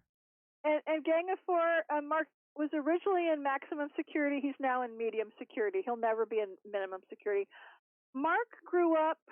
I don't know how he learned to do astral traveling. I know he was doing it at 7 or 8 years old. He hasn't really explained to me how he learned how. He's been around fairies probably since he was a little kid. His grandma was very fey and in a good, she was very in tune with all that. So it was his dad. His dad had the elemental fairy folk around him all the time. So it's just kind of something Mark has grown up with, and he was given I don't know what kind of elemental cloud singer is, but anyway, he was given his own personal elemental when he was 7 by a Pleiadian ambassador, and Cloudy left for a while, but he's been with him. He left him for a little while when Mark was a bratty teenager, and then he came back when Mark said he was sorry and wanted his help again. He's been with Mark since then. So, he comes out to visiting sometimes and stuff. He's very much a part of Mark's life. And I have all kinds of elementals that live in and out in the house and out in the gardens, and we respect them, and I put treats out for them, and we've got castles and beds and all kinds of stuff for them. And when I celebrate solstice in a little while, and actually solstice has already happened, it's for them and me. So yeah. That's cool. I've had The two fairies are very experiences with important. elementals. So I know they're real. They good are, stuff. and what I love to bring out to people is many of the alien species have elementals with them, and even the ones out in space. And when they've come here for conferences, the different species will often, if they're not using the grays to help translate for them, they will often use their elementals. The elementals will talk to each other for whoever they're representing. So it's pretty cool. And I've seen a few. I don't see them very often, but I have seen a few here, and I know they're here, and I can see their shadows. And sometimes when I'm upsetting them, they play tricks on me. But they've also been very helpful for me. And when I go to speak, it is, when I call on their help, they are helping me, they're protecting me and helping me be, say what I need to say. So they're a very important part of my life and Mark's. But I wouldn't have known about him if it wasn't for him. But they're cool. Yeah. If people want to meet a fairy or some kind of elemental, it's good to hang around people who have had those experiences, because Right. they hang, because then they'll get associated with the beings around you. Yes. That's how it happened for me my first time. So yeah. Yeah. Well, and it's delightful because I can tell when he's getting messages from them, because he'll just look a certain way, and I have to stop talking when we're visiting. And when Cloudy's with him, we'll buy him treats and he'll feed him, and that's pretty funny. I mean, not funny, haha. It's just really interesting to see, and he tries to be very inconspicuous, but Cloud is very sweet and helpful. So I'm also curious, when was the last time you talked to Mark's father? it's been a month or so ago. I talked to him through a channeling medium person that I use. Yeah, I'm curious about that. So you definitely know for sure that this is Mark's father, correct? Oh yeah, yeah. I always have to ask that, because a lot of individuals who do channel, sometimes they will get the wrong sort of. I know. I don't have to explain to you. Yeah. I'll tell you something about that in just a second. But before I could talk to him, there was a couple times when I would be on the USS Hornet, which is decommissioned aircraft carrier here in Alameda. And there's a lot of ghosts on there. But every time I go on there, and these couple times I've been on there with 2 different psychics, it's like, especially when I go on the flight deck, I can feel him, and they say his dad is standing right next to you. And I go, I know. And then I've been, especially when I speak in England, I know he's right on my left side. And I can feel him very strongly, like standing a little bit back, but on my left side towards the back. And when I've been with I have a good friend in England who's I don't like to call her a psychic. She's she's a medium.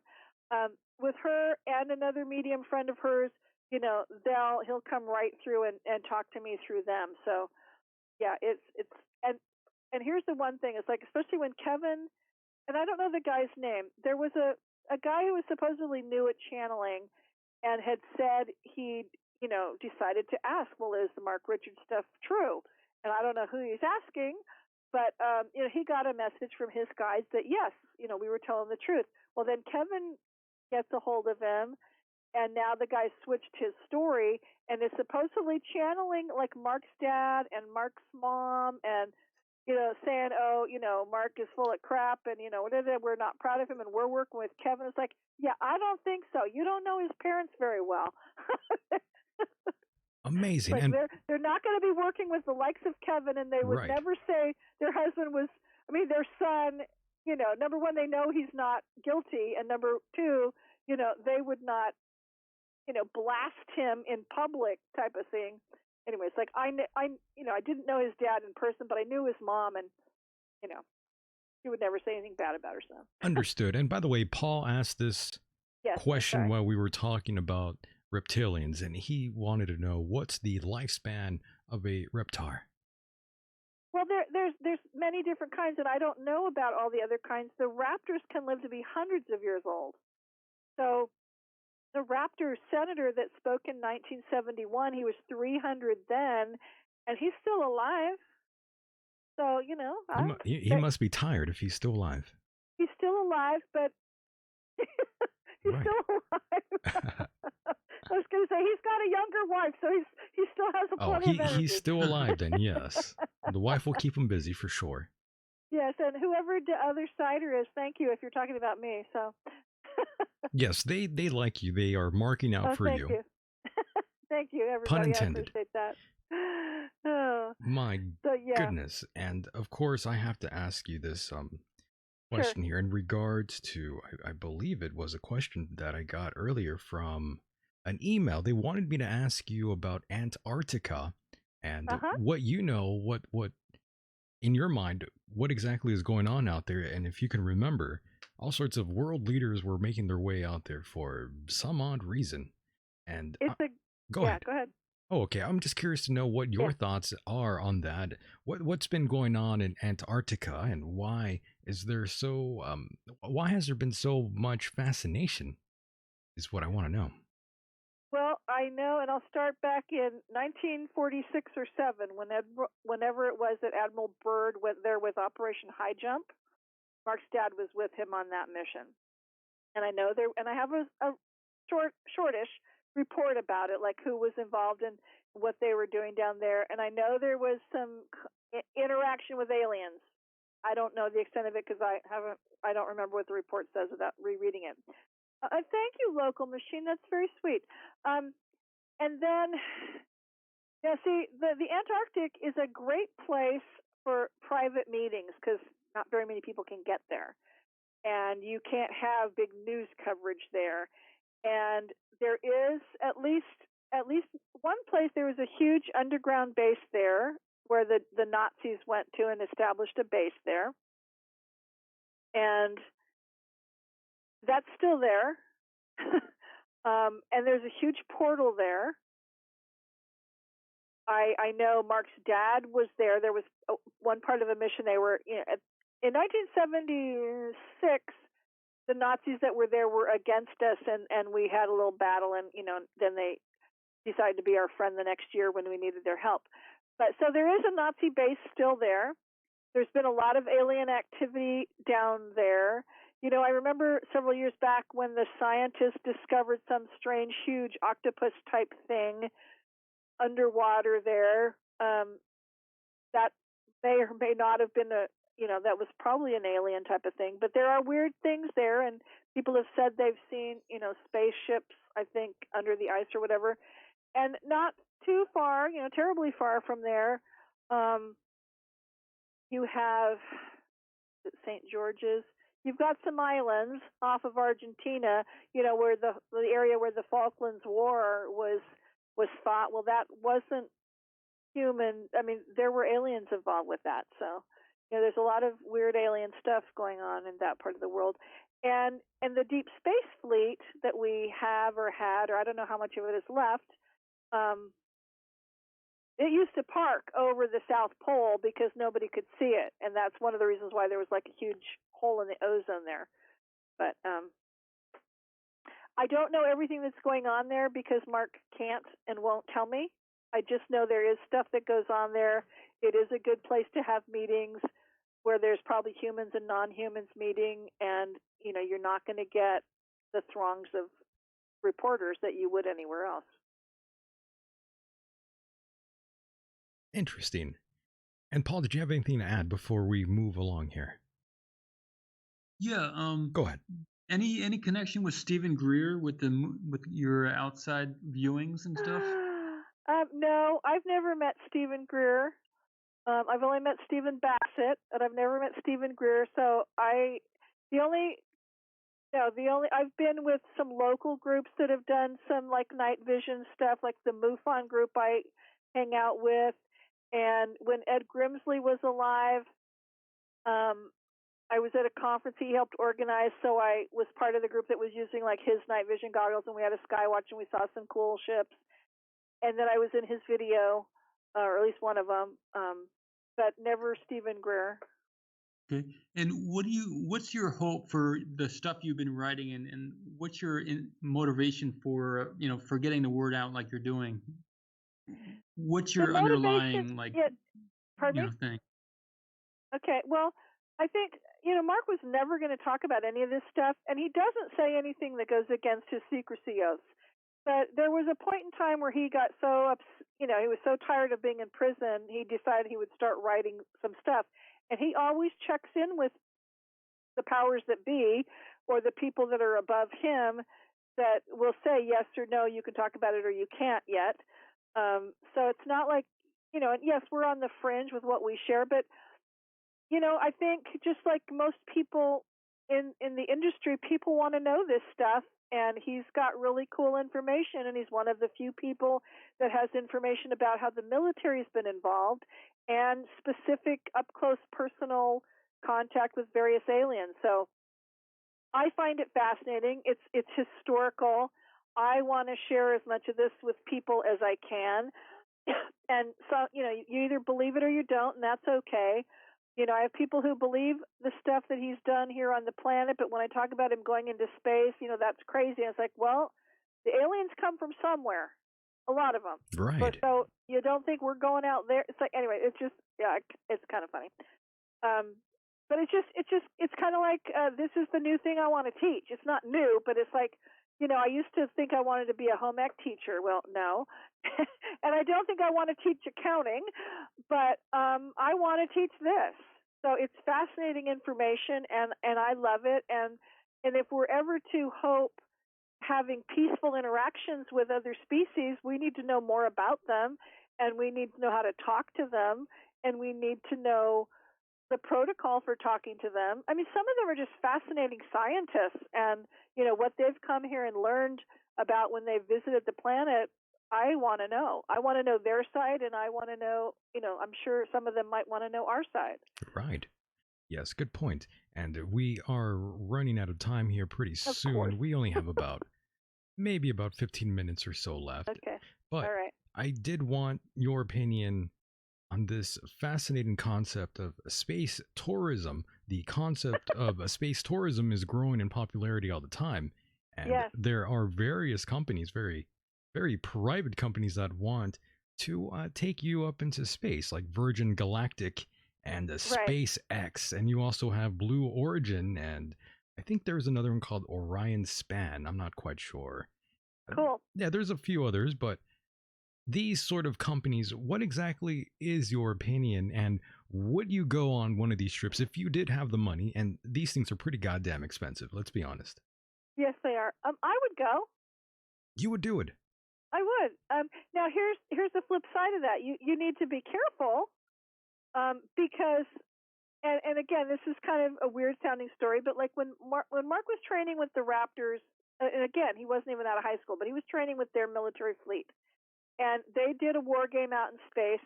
Well, okay, just like us, the different alien species, they go on vacation as well, and they are tourists. Some of them, that's why some of them come here.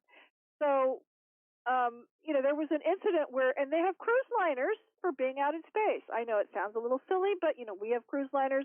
They have space cruise liners.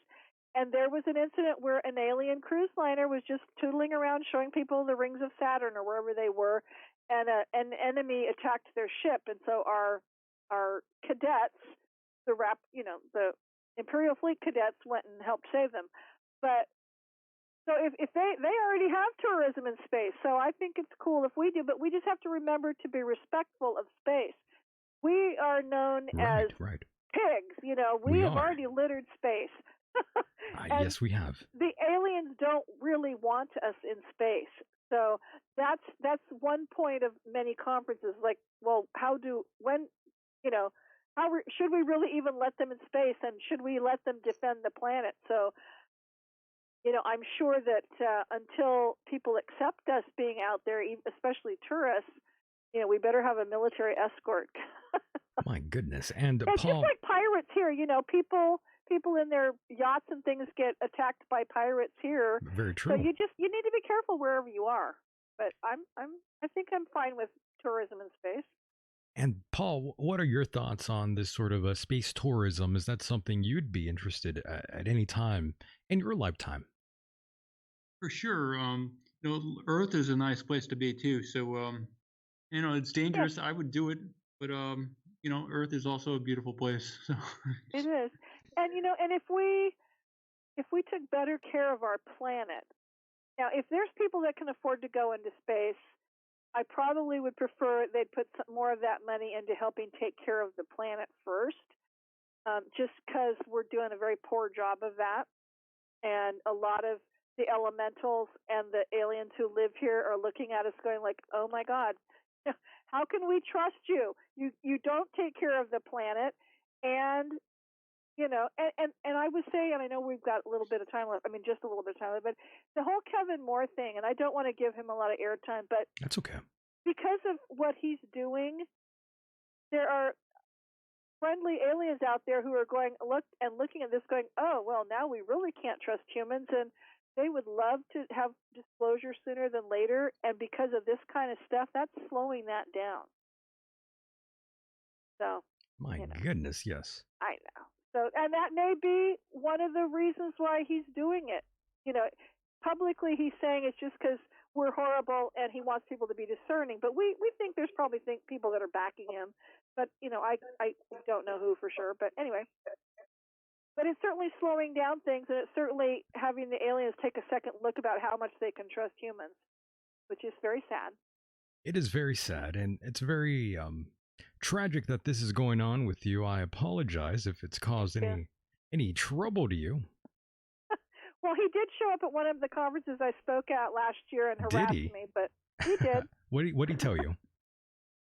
He stood up at the end of my talk and was questioning and arguing with me about when Mark went to Vietnam, and then he got up and was telling the whole group, and it wasn't a huge group in the room at that time, but that I was full of shit basically, and that he's doing this documentary and blah blah blah blah blah. And everybody just told him to leave, and then the hotel people made sure he left, and then I had to file a police report.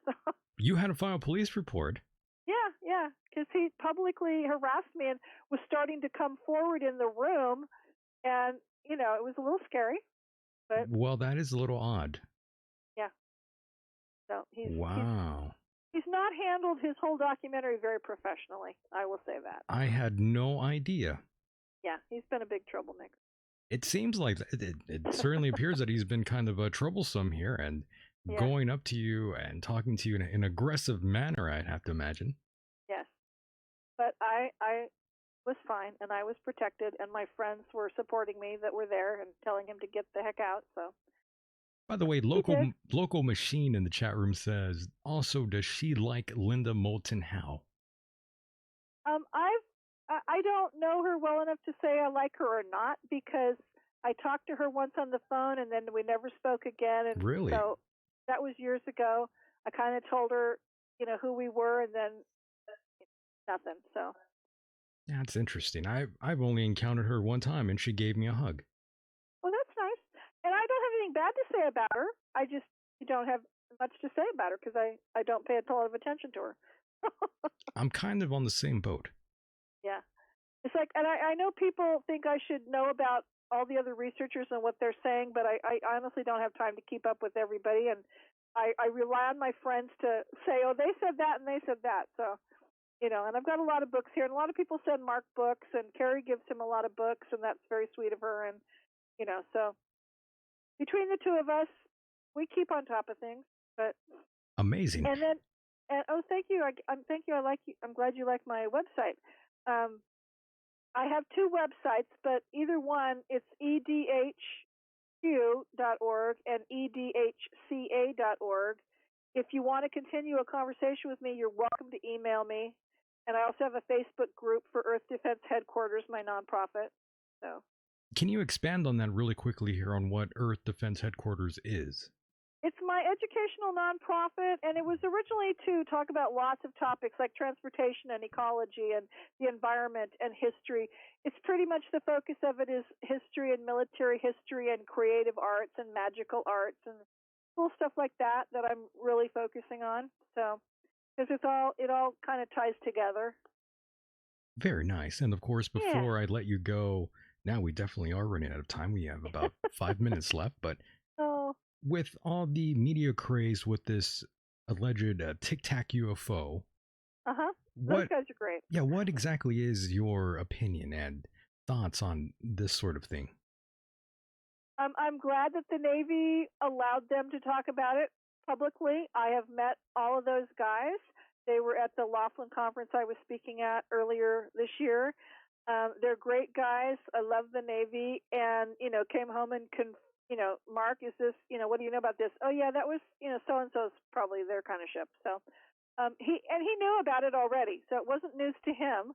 It just he wasn't supposed to tell me about it. So I have great respect for those guys, and I'm glad that they're able to talk about it. And I know it's been hard for many of them, but I'm glad they're able to talk about it. The Navy's not shut them down on it, so that's good. Truth and Doubt in the chat room says, which aliens were helping the Germans during World War II? Yes, and that's also something I did want to ask you. Go ahead. I think definitely the Raptors and the Reptoids were both helping them.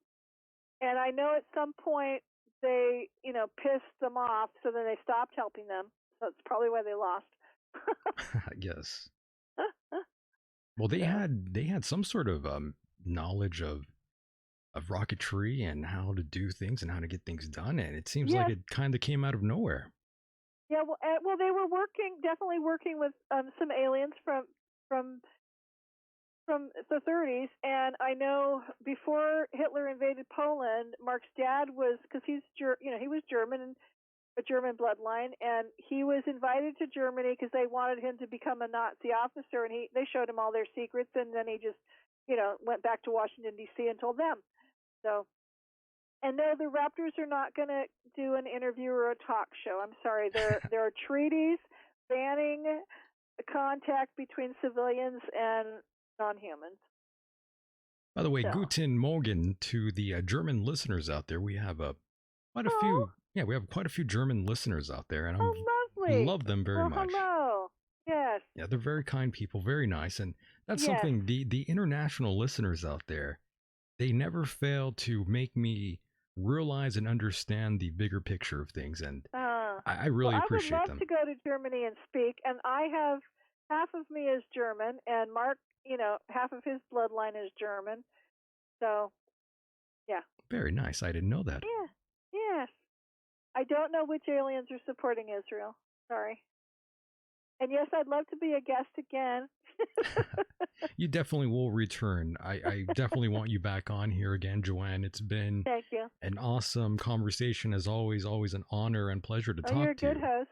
Oh, thank you very much. And Paul, any questions before we let her go? Paul, the stage is yours. Paul, get in there. You're an interesting speaker. I enjoy listening to what you have to say.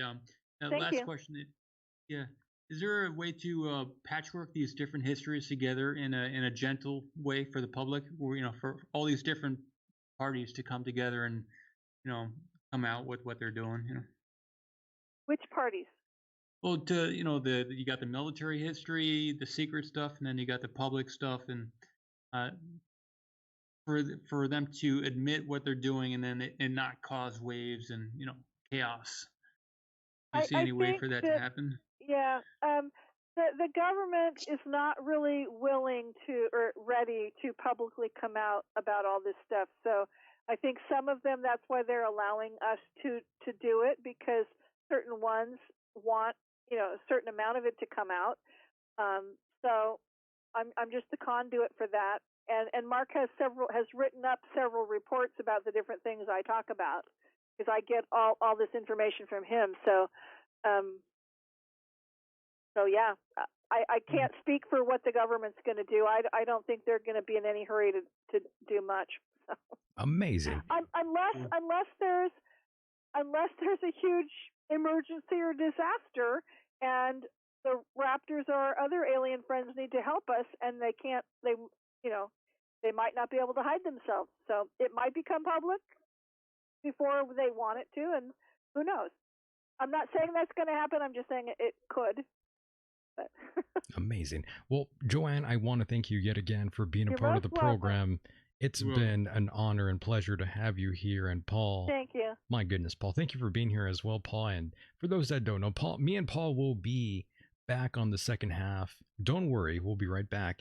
And Joanne, go ahead and plug anything you'd like, any events, your website yet again for those that are just joining us. The floor is yours. Go ahead. Okay, my two websites. One is EDHCA for Earth Defense Headquarters California.org. The other one is just edhq.org, and it has a video of one of my talks on it. I will be at UFOCon 2020 in San Francisco at the end of February 20 to 23rd. So I won't be speaking, but I'll have a booth, so I'll be there to chat with anybody. And if you're over in England, I'll be near the London area the weekend that includes like June 22nd, or the closest to that. So for the Awaken Aware conference. Very nice. So email me anytime, and if you live in an area where you want to have me come speak, let me know. Let her know. Yeah. Awesome. Great. I'm a plane ticket away. I'll talk to you again very soon, Joanne. Thank you so much. Thank you, everybody. Mahalo. Mahalo. And there she goes, boys and girls. That was Joanne Richards. Great guest, great woman. And my God, so fascinating, right, Paul? She was awesome. Yeah. I really enjoyed her. And Paul, I'm looking at the time. It's that wonderful time to go on a little break and maybe go to the restroom or to the refrigerator and get yourself a cold beverage. On the way. Now, round 2 is next. And Paul, I hope you're ready. Yep. All right, Paul, I'm going to put you on hold. And when we return, Paul, we will definitely get back and down to business yet again. Damn straight. All right, buddy. I'm going to put you on hold now. Okay. All right. Yes, there he goes. Put Paul on hold there. And of course, ladies and gentlemen, here we go again. Round 2 is next. Don't go anywhere. Stay tuned.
music dies, something in your eyes calls to mind a silver screen and all this sad goodbyes. I'm never gonna dance again. Guilty feet, I've got no rhythm. Though it's easy to pretend, I know you're not a fool. I should've known better than to cheat a friend, a wasted chance that I've been given. So I'm never gonna dance again the way I danced with you. Oh,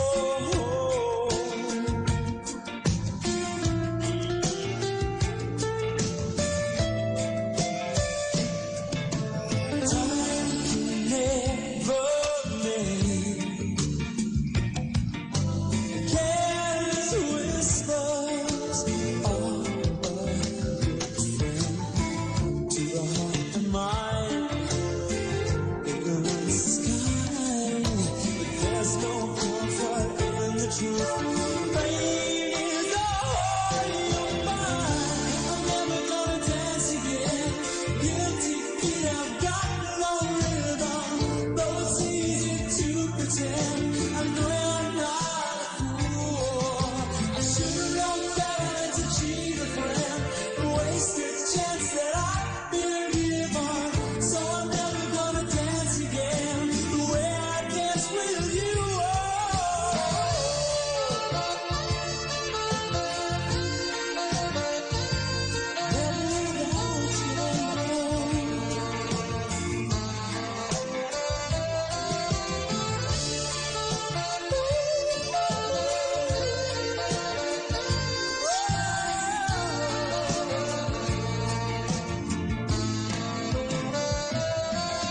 Tonight the music seems so loud. I wish that we could lose this crowd. Maybe it's better this way. We hurt each other with the things we want to say. We could have been so good together. We could have lived this dance forever. But now, who's gonna dance with me?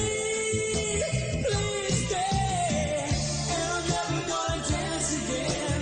Guilty feet, I've got no rhythm. Though it's easy to pretend, I know you're not a fool. Should've known better than to cheat a friend, the wasted chance that I've been given. So I'm never gonna dance again the way I danced with you.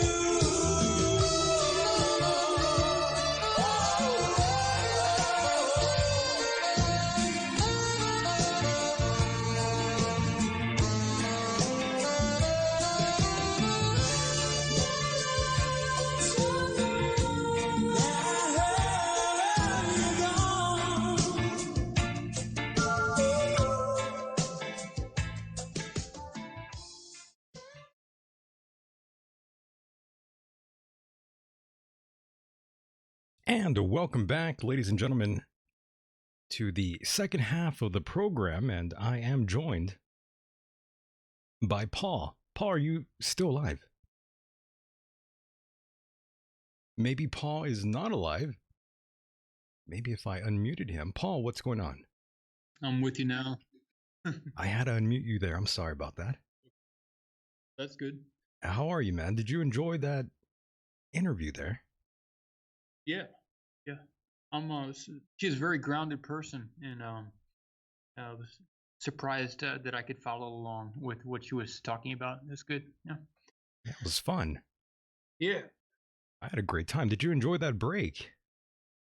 Yeah, I got some miso soup and I turned up the heat a little bit. Yeah, man. I would have to imagine it's pretty goddamn hot where you're at, right? Hot? Well, it's a I mean, little cold chilly. rather. Yeah. I mean, I'm looking at this TV screen in front of me though. This in the Okay. chat room, and it's making me hot. Oh yeah. I was In looking other at it ways. too. Oh yeah. So welcome back, ladies and gentlemen. Here we are on a night like this. What's going on, Paul? Thanks for being here, my friend. And what a remarkable first half that was, right? Yeah, and I was looking at her website. If you wanted to find it, you could Google search Earth Defense Headquarters, and that'll bring you to the edhca.org website. And look, I was looking at the location for where she is, and it says San Anselmo, California. I've got a couple friends up in San Anselmo, so I was surprised to see that. Yeah, pretty wild. And I always found her pretty interesting in my opinion. She's always been quite fascinating, and the story of Captain Mark Richards has always been one that's been quite intriguing, especially since he's behind bars. Yeah, I never understood it, but I understand it more now, having had that talk. Good. Yeah.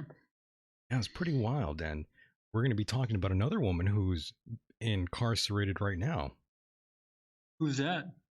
That Jodi Arias girl. I'll check her out. Let me see. Jodi Arias. Okay. What's up with her? Well, she killed her husband in self-defense, Okay. but the courtroom didn't believe her. Yeah. What are some of the details behind that? I'm thinking about writing her a letter, to be honest with you. Okay. Get her on the show. Get her on the show. Exactly. That's Jodi Arias. Arias. That looks interesting. Yeah, IAS. And the murder of Travis Alexander, for those that are not up to date with the story, this goes back to 2015, I believe. Wow. And she has a lot of fans. Convicted in 2013. Well, sentenced to life in prison without possibility of parole, just like the Captain, Captain Richards. Without life, without any possibility of parole. Wow. I wonder if I could get her on the program. Wouldn't that be pretty goddamn crazy? That'd be fantastic. I'm glad we're on the same page, man. That would be really something else to get her on the show. I kind of believe her. I could kind of see how it was self-defense.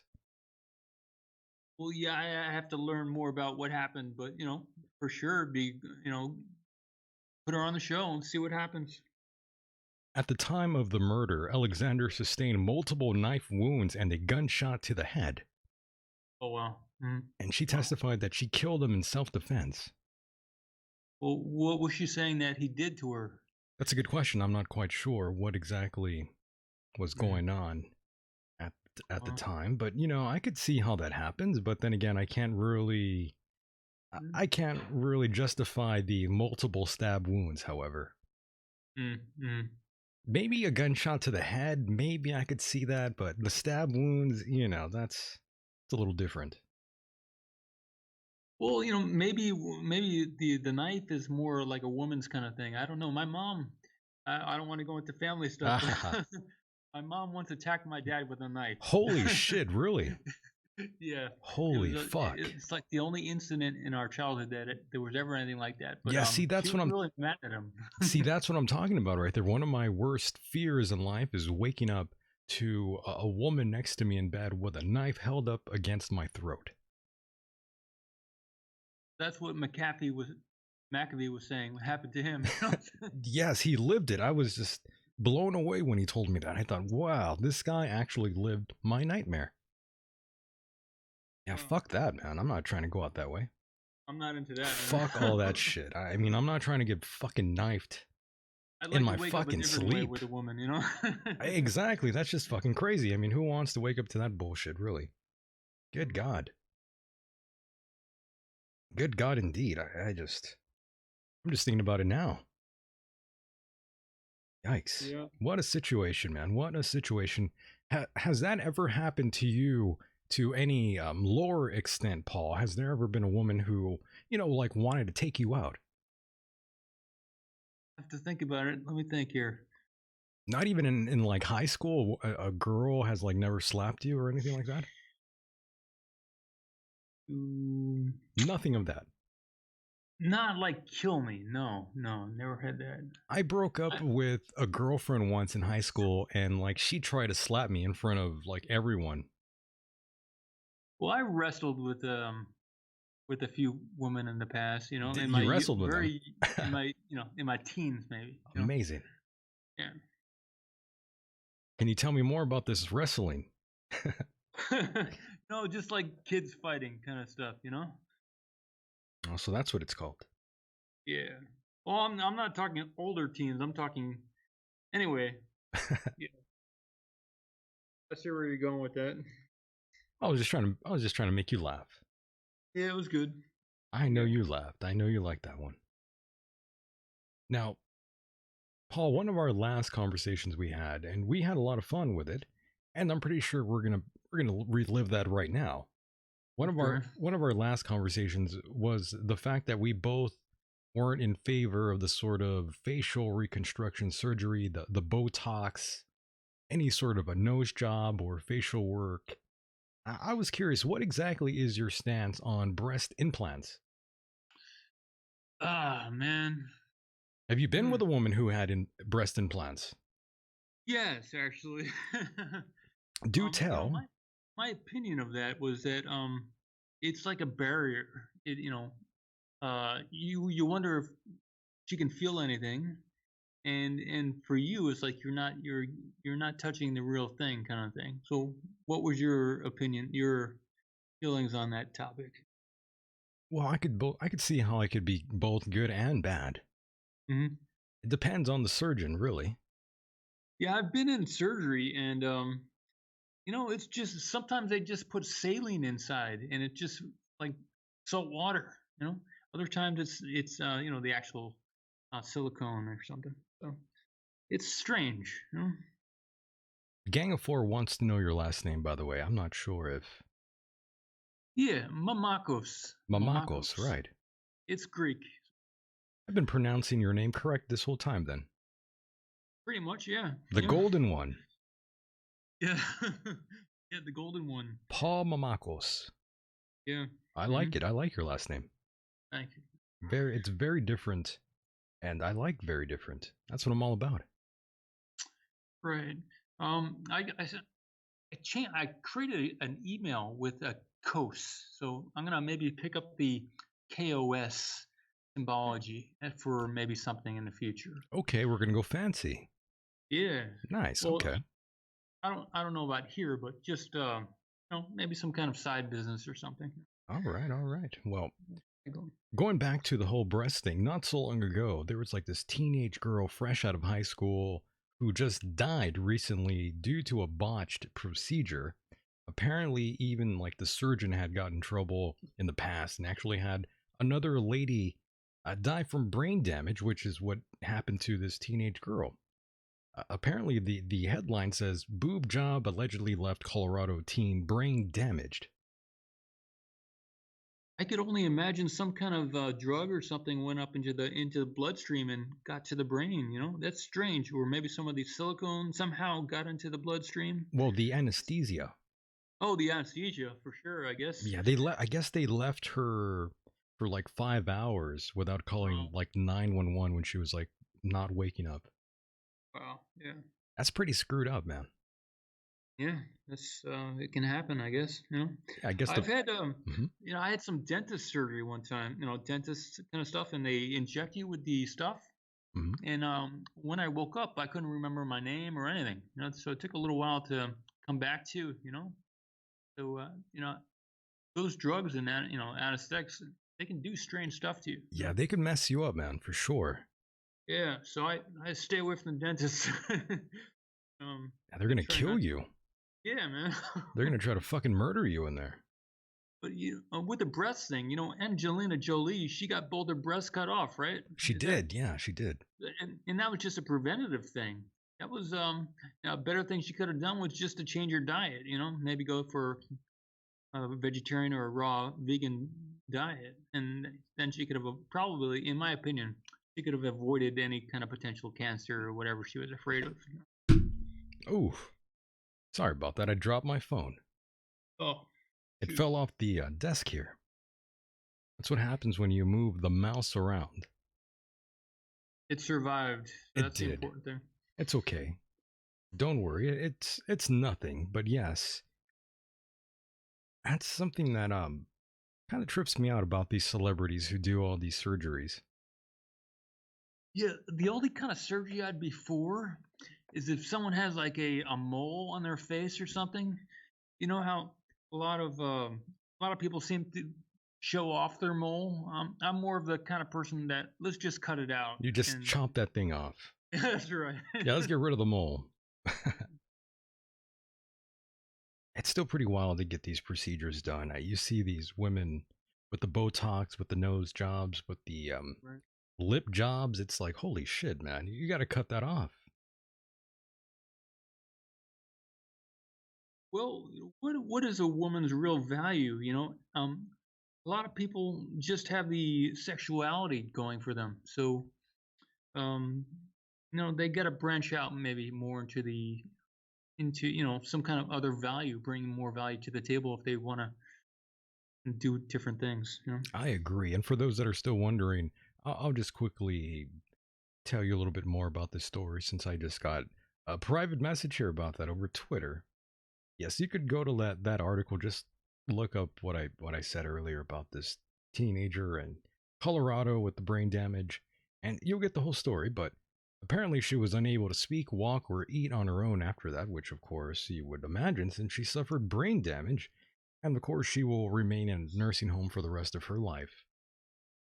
Wow, that's intense. I'm looking at That's a picture screwed. now. Okay, so Looks you like are seeing it. a young girl, Yeah, straight out of like high school. 18-year-old. Well, Man, that's sad. well, Can you imagine that, man? You're 18 and you have your whole life ahead of you, and you think you're going to get this standard procedure done. And the nurses and the doctors are saying, oh, don't worry, we've done this. There's been no problems at all. And then this happens. well, they do the same thing with vaccines. They'll say that, yeah, they're totally fine, and then later on, if someone gets injured, they say, well, yeah, well, there is a tiny percentage of people that get affected, and we don't tell anybody about it. So they give out broad statements, but they're not really giving you a detailed thing. Yeah, they're not telling you the whole truth. No, no. Wow. I mean, that's cold. But how many women have gotten boob jobs A lot. All so kinds. what's the percentage of you know It's bad probably pretty, ramifications? yeah, it's probably pretty low. However, Mm, this guy, the surgeon, apparently it wasn't the first time he had someone die on him. yeah, okay. So, Well, yeah. dye is not that big of a thing, if you create a certain kind of condition that where that's more prevalent. you know. But this is a cosmetic thing. Boob jobs are just breast implants are just cosmetic elective surgery. So you shouldn't really have people dying from that. Hell no, that's crazy. Mm, Nuts. So now this guy's in hot water. So yeah, hopefully something happens this time to this guy here. Because that's just yeah, really, that's kind of messed up. yeah. Maybe we can get him on the show. Ah, yes, definitely interview him. And also, it was also brought to my attention with all the Jeffrey Epstein and Harvey Weinstein drama that's been going on, the entire Me Too movement that's out there, and the way baseless allegations can get someone's career and character assassinated, sorry. And someone had sent me some sort of article about the famous singer Drake, and I'm not a fan, and I don't listen to his music, and I have nothing personal against the man whatsoever.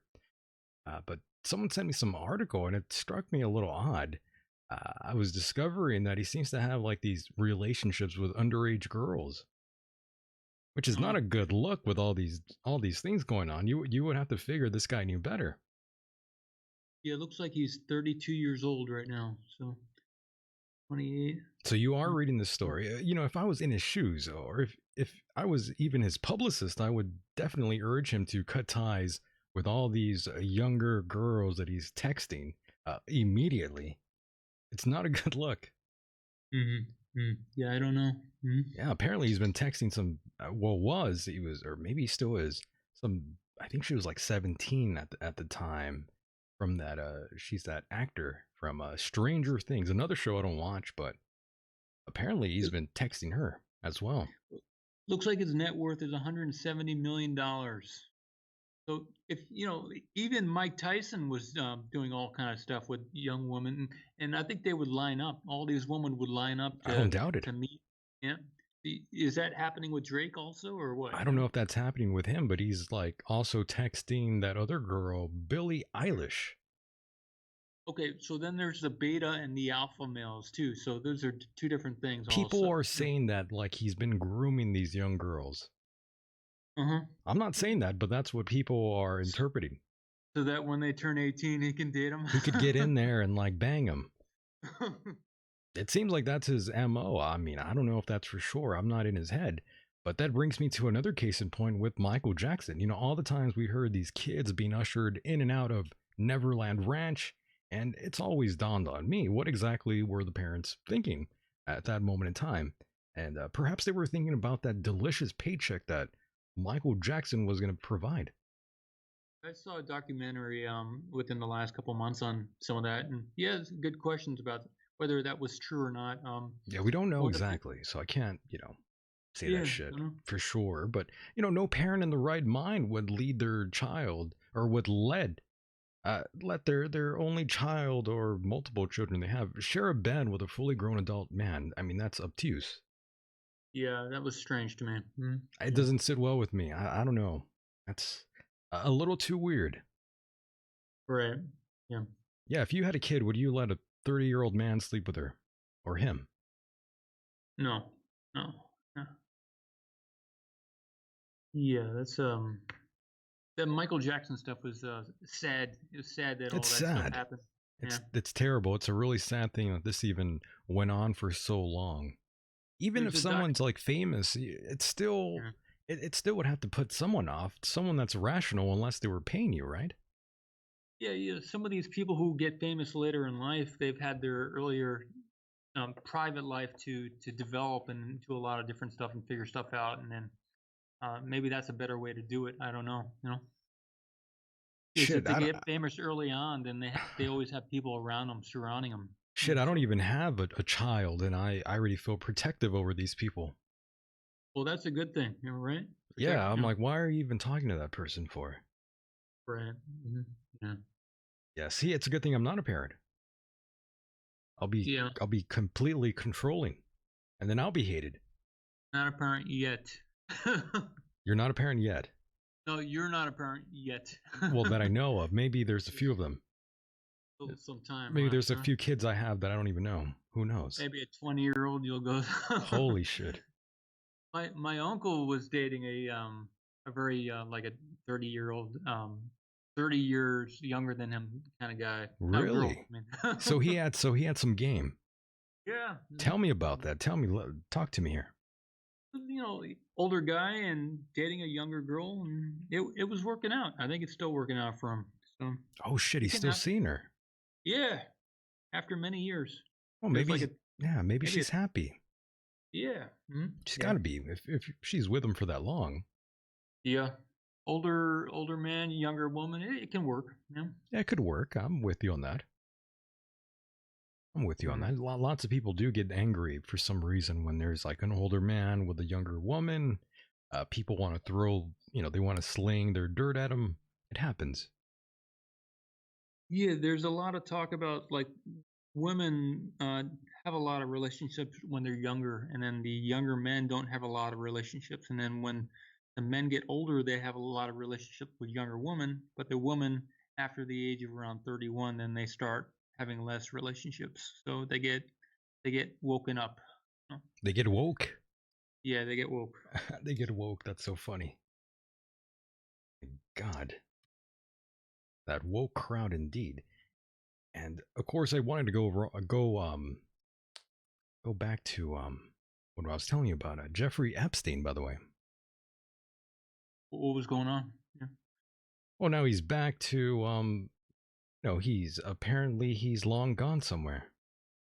Yeah, well, maybe he's still alive, is what you're saying, and what people are saying, huh? I think so. I think some people are alluding that he's rich enough where he could have done something like that. Yeah.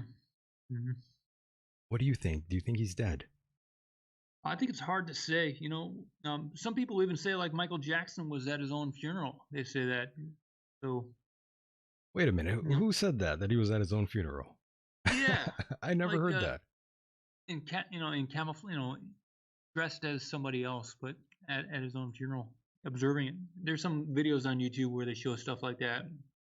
So,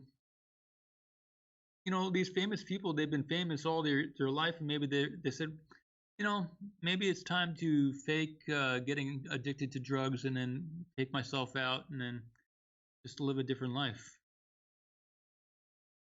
That's I kind of side on that a little bit. My God. But yes, one of the latest articles I've heard, or read rather, from our friend Jeffrey Epstein was something along the lines that he wanted to marry his ex-girlfriend's teenage daughter. Okay. That's a little weird, right? Well, his whole life was weird, apparently. So That's true. maybe that's more sane. Maybe I'm starting The once older- again. I'm going back to the whole Michael Jackson thing, and I'm just wondering, perhaps this was okay with the parents, with Yeah. Selena. That's the woman, Yeah. Selena Well, Dubin. okay. Maybe Cuban, huh? Well, yeah. That's like next to Haiti, right? Cuba and Haiti are side by side, right? Believe so. And by the way, Yeah. this Selena was married to Glenn Dubin, and I'm sure a lot of people know who that is. Lots of cash, lots of paper to fix things, boys and girls. Yes. But God, I can't even imagine doing something like that. I'll look her up. Let's see what she looks like. I mean, she's a beautiful girl, but it's still a little creepy to know that this girl once was calling you Uncle Jeff at one time. And now you're Yeah. out here trying to like bang her. Yeah.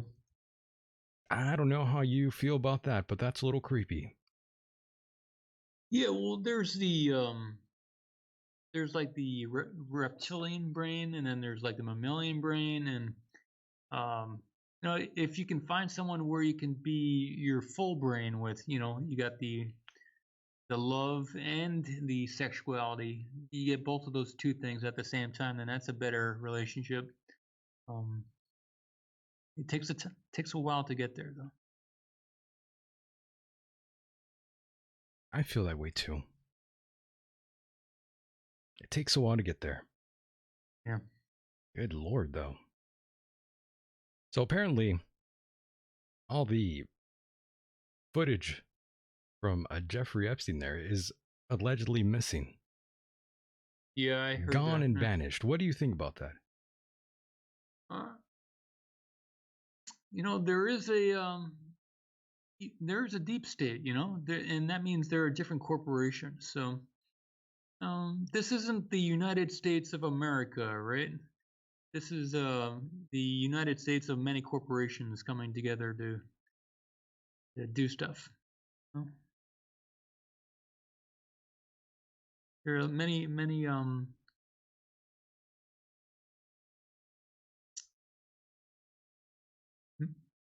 wants by different people. I agree. And by the way, Truth and Doubt says being famous would totally suck. And I agree with you. Being famous would be really shitty. Well, the only good thing about it would be the money and the occasional fun crowd to be with.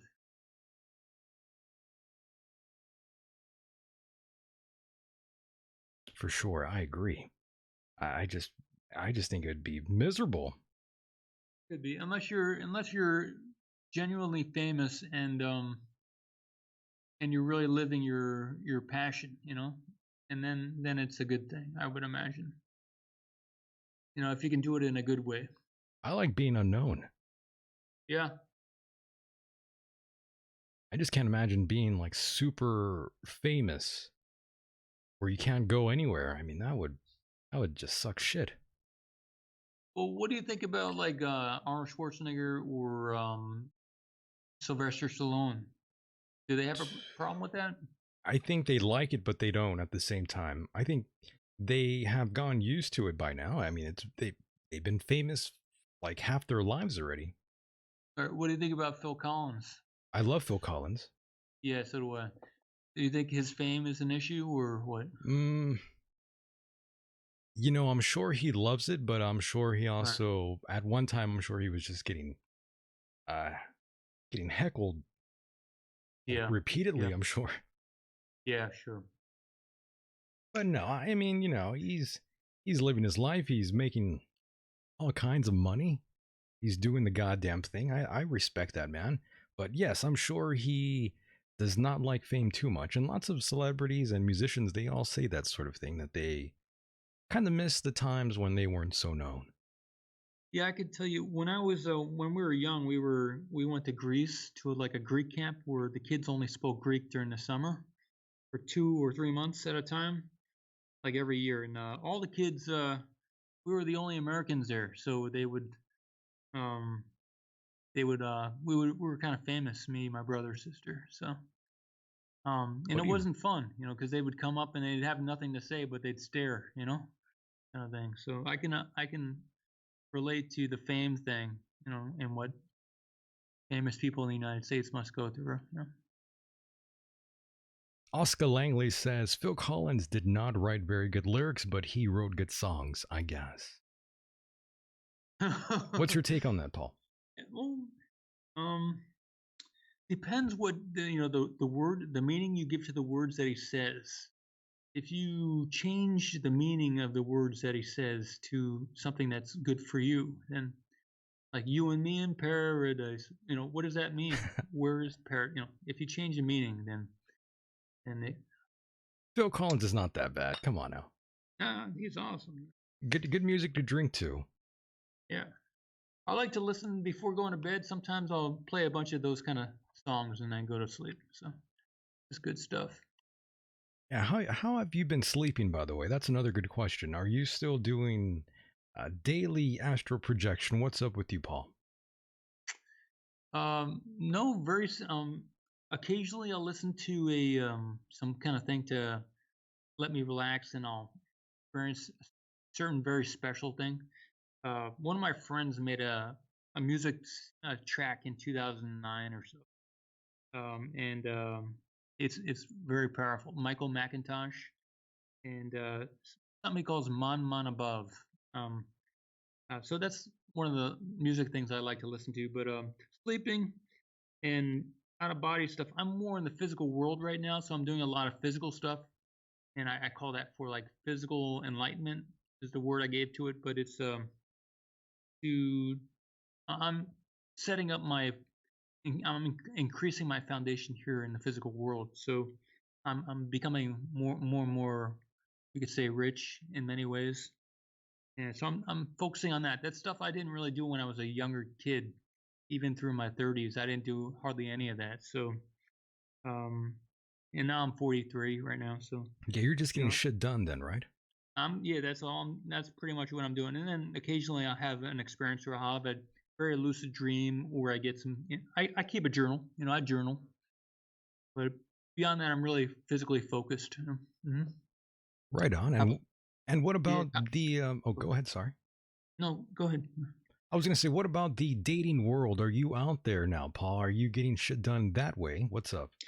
Well, the newest thing in my repertoire. Uh-oh. Here we I go. printed out some business cards kind of thing with my name, and I've given a few of them out this week. Oh, look at Paul out there. That's So you're right. gonna be banging some bad bitches, in other words, right, Paul? Is that what's going on? That's possibly Amazing. Okay, Paul, I'm liking this. I'm liking this. That's Yes. right. Okay, now you're talking my language here. It's kind of like, hey, check this card out, and you might like some of the stuff I've done, and wink, wink. Amazing. That's the spirit. Yeah. That is the spirit, that you're going out there, you are getting things done in the physical world. You're not using Tinder like a lot of people are out there, the dating apps. My God. Yeah. I'm afraid of those Mhm. dating apps, by the way. You never know who you're going to meet, and you might even get a knife held to your throat, at one time or another with some of these women on Tinder that you might find. Yeah, I've heard that Tinder is better for women than it is for men. I could see that. I could see that. Hmm. Well, it's a good thing you're not on Grinder. No, yeah, I'm not doing any of those websites anymore. Then we'd have a I problem. did years ago, try to, but yeah, I think just face to face, and if she touches her ear or something, then there was a woman today that kind of Uh-oh. there was like a little bit of a connection with. What We happened? didn't do anything, but it was but I gave her my card. Is that all you gave her? Well, I was in West Virginia, man. I Oh, wasn't West sticking around for too Virginia. long. West Virginia. Tell me about the scene there. Are we getting some good-looking women out there, or are we just maybe getting some manatees? What I There were mean by some, that are those big, sea creatures, those big, the big, heavy, fluffy women. yeah, the whales. Maybe you're saying. A word. Yeah, there's some good women out there for sure. Um, you just want the whole package, Oh, what kind kind of of thing. women do So, you like, though, Paul? I don't think I've ever asked you. Are you like a chubby chaser? What's up, Paul? no, well, I'm a very fit guy. Oh, you're a fit guy, so you want I'm a like a very girl that's like into yoga and like works out. Yeah, but she shouldn't Okay. have more muscles than me, man. Oh, that's true. That's true. Right. Oh Yeah. my God, I can't even imagine. Is Yeah. that So how beta, many? by the way? If like you go out with a girl who is stronger than you and she could like bench more than you. Is that beta? Is that could be a problem, man. That That could could be an kind of be a issue. goddamn problem. I think I would kind of feel a little insecure. That's I right. would feel insecure. I start carrying some mace or something, you know? I know, right? Holy crap! And what about like a taller woman, Paul? Like, have you ever experienced that sort of thing? Like a woman, like maybe even like a foot or two taller than you. Have you ever been in that predicament? Maybe slightly taller, but that's not the goal. No. Oh, of course, it's not the goal, but Hmm. would that be alpha or would that be beta? For who? For who? For For her or the for me? guy, yes. Let's say, For the guy? yeah, let's say I'm like dating a girl who's like, let's say she's like a foot or two even taller than me. Would that be beta or would that be alpha? If it's something he wanted to do and it wasn't like, yeah, that would be alpha. If he went out and he got a girl and that's alpha, for sure. I would think If that's it, kind of alpha. if she was the last person in the room and they were kind of stuck together, then maybe that's more on the beta side of things. But if Yeah. someone actively, goes out and approaches somebody and says, "Hey, that's alpha." I think, I think I've only gone out with one girl who was taller than me yeah, my whole life. okay. What about you? Have you ever done that? Briefly for about a Briefly. week. Yeah. Were you like insecure? What was the deal? No, it was excellent, man. But I didn't want to keep doing it because it was, you know, it was intense, and the intensity wasn't going to go down. So, Intense, yes. My so God. unless you're planning to stay with somebody, it's maybe not good to keep kindling that fire. Hmm. But what if you like love this woman? What would then? Would that still be alpha? Yeah, for sure. Sure. As long as you weren't like in the You don't see hmm, that very often, though. You don't really see a guy with a woman that's taller than him. You never see that anymore. well, maybe he can get some high heels or something. Ah, that's so I funny. don't think I don't think height's an issue. I I don't don't think really so. think so either. No. Yeah, I don't really see it that way. I know there's lots of guys out there, lots of men listening to this program, listening to the sound of our voices right now, and they're probably thinking, I don't know if I would ever go out with a girl who's taller than me. I don't know. You got to respect like a short guy or a midget who's dating like a very tall girl. You know what I'm Word. saying? I'm with you on that one. And sometimes like you even see like a midget, like a legal midget, and he's like dating like a full-grown woman. That's right. It's like, holy shit, look at this guy. I think in the last year I saw a picture of something like that. It was pretty interesting. It's pretty wild, right? Yeah. That's pretty wild. It also, this is kind of random, but going back to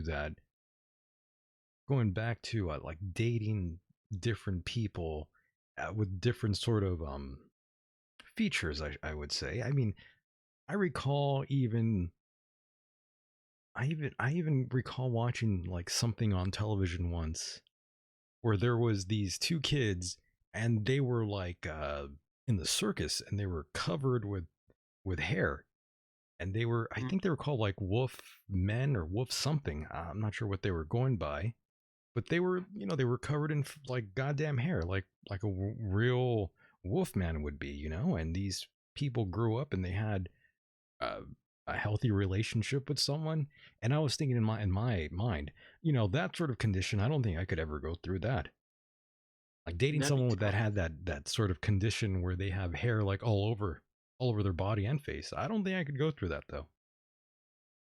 Yeah, I don't know. That's crazy. Yeah. That's a little too much, right? Yeah. That'd be tough. Yeah, let me look that up and show the chat room what I'm talking about. This was kind of a strange thing, and I just started thinking about this like right now. And I was thinking, what woman would actually go through that? But apparently, there's a woman for there's someone for everyone, I should say. Right. There's No, someone for everybody. no Yeah. matter what you look like. Good God. Good God Almighty. I can't even fathom going through something like that. Well, women want the alpha. They want the wild guy. I think it's about the woman has a male and feminine characteristics in themselves, so they're looking for a man to mirror their own male side within them.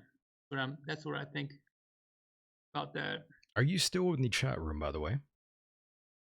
Yeah. So you can see what's going on, right? Yeah, I see the blonde-haired girl. Okay, I'm going to throw up a photograph of these two brothers right now, and you're going to be mesmerized. They're called the Wolf Boys. Look at this.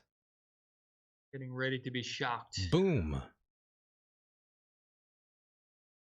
There yet. There we go. It should load up for you any moment now. So they have this sort of a condition. Maybe I should reload the page or something. Let me see. Yeah, reload Oh, it. there they are. Okay, there you go. They're there. Wow. That's tough, man. That is very tough, right? Hmm. Yeah, I was just thinking, these guys, I think if I remember correctly, they did find some normal women and they're living a happy life. I think that's the last thing I heard about these guys in the circus. I could be wrong, I'm not quite sure, but I was just thinking if I was a guy and I am a guy and I was maybe dating around and I came across a woman who had this sort of condition in her life, would I be able to stick around? Would I even be able to go through this? Yeah, that's tough. Yeah. It is pretty wild, right? People will do all kind of crazy stuff. So, Maybe like a girl would have like a fetish, maybe that to Yeah. date someone like that or go out with Right. someone like that. Yeah, They're like and, really into animals. They're like really into animals or some shit. Yeah, that's what I was thinking. That sounds so horrible, by the way. I mean, no disrespect to these two guys. I'm sure they are No. lovely people. Right. The other cider in the chat room says, I bet they get a lot of chicks. And they probably do. That's right. They probably do. I don't doubt it, man. And Oscar Langley, there is a hairy girl fetish. I never heard of that. There has to be. There's a fetish for everything. Wow. And Oscar by the way, I just wanted to quickly say Oscar Langley is like an anime character who's like a tranny, I think. Okay. I think, if my memory serves correctly. And Oscar Langley in the chat room, we don't even know if that's a guy or a girl. The whole everyone that's been listening to the show and following it live, no one knows if that's a guy or a girl, by the way. We shouldn't look that up. My God. My God, indeed. Well, there are a lot of kids that get thrown away when they're born with deformities or whatever uncommon characteristics. So could you ever do that to your child though? Just like leave I think them? so. I think so. If they were born with a deformity, yeah, I think so. If the kid had elephantitis, you would just throw him away? Well, I wouldn't throw them away. They'd probably somehow it would die. Would you put them in the circus? No, I don't think so. Okay, good. Just asking.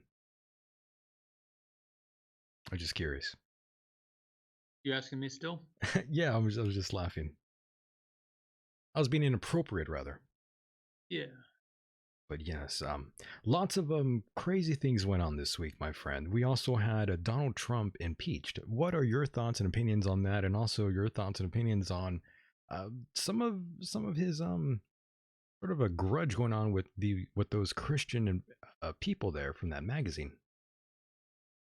I don't know about the Christian thing. The impeachment was from the in the House, so it wasn't confirmed in the Senate. So the Senate can just brush it off and cancel it and say it's not gonna work. It's a done deal where they're gonna just take it out. I'm looking for the words. They can just nullify it. That's what I'm saying. Yeah. So it was passed in the House, and we have two parts of our government have to vote on something to impeach somebody. So it's not really confirmed. I mean, it's confirmed in the House. So basically, it was a partisan vote, and the Democrats voted to impeach him, the new House Democrats, and they're not. Apparently, what I'm understanding is Pelosi isn't sending it to the Senate because she knows they're gonna just nullify it. So she's gonna maybe withhold it, sending it to the Senate until either she knows that they're gonna impeach him when she sends it to him, or she's just gonna hold it through the next election, and she's gonna, it's never gonna be sent to the Senate. So that's what I've heard. Understood. And what exactly are your thoughts and opinions on Donald J. Trump? Do you like him, or do you think he's been like a shit president? What's your take? Right. Personally, I Well, like him as a person. Yeah, I like him. I grew up in the public school system, and then I went to a private high school. And so in the public school system, they teach people to be employees. They don't teach people to be business owners. So if you never completed high school, or you went straight into work after high school and you became your own business person, then you know what it's like to run a business. But for a lot of people, they don't do that. So when in 2005, I started going into business, and I learned what it is to be successful in business, and the pitfalls and the hardships you'll run into, and the types of people you'll work with. So I respect Donald Trump tremendously. Me too. Yeah, and I think he's a great guy. I don't dislike him as a person. To be honest with you, I really don't. I've always had just my sort of small issues with him, as I do with everyone, though. I mean, that's just how I am. I'm kind of, I'm always going to have an issue with everyone to a certain extent. It's part of my nature. But yes, Donald J. Trump, I do like him. He's brought me lots of joy, lots of entertainment, to be honest with you. I'm not going to lie. Right. Have you ever seen him in person? I never have. And, I had a chance to actually see him in person, but, oh man, I kind of regret that now. And that was that was probably a little over than 10 years ago. Yeah, I saw him in person about 10 years ago at an expo. Yeah, it was great. Yeah. Was he nice to you? Oh, we never met, but you didn't get to say anything. Oh, okay. Yeah, he was a good guy. Yeah, now that's a guy I would like to drink with. I'm not even kidding. Okay. Yeah, I'd like to drink a non-alcoholic beverage with him. Sure. My God, that would be fun. I don't think he drinks. He doesn't drink. So. I would make him drink. Okay, drink some water. I would trick him. Okay. Yeah, I would definitely trick him and make him drink something. But that's just me. I mean, I would try to put a hallucinogen in his drink, but that's just me. Yeah, I think that would be a good move if we could legally, make someone trip. Yeah. If we take a bunch of these tight, I don't want to use it. Tight people, uptight people, and inject them with some kind of hallucinogen. That would be a good thing. That would be probably the best thing for them, in my opinion. Yeah. Now that brings me back to the latest Democratic debate, which had the lowest viewership ever, What is Right. your take on that? And to be honest with you, I don't even dislike some of the Democrats, to be honest with you, except there's a few people on there that I would never support. And Elizabeth Warren is one of them. That's just a woman that I would never support in my wildest imaginations. What is your take on this panel of Democrats, by the way? I haven't really looked into them.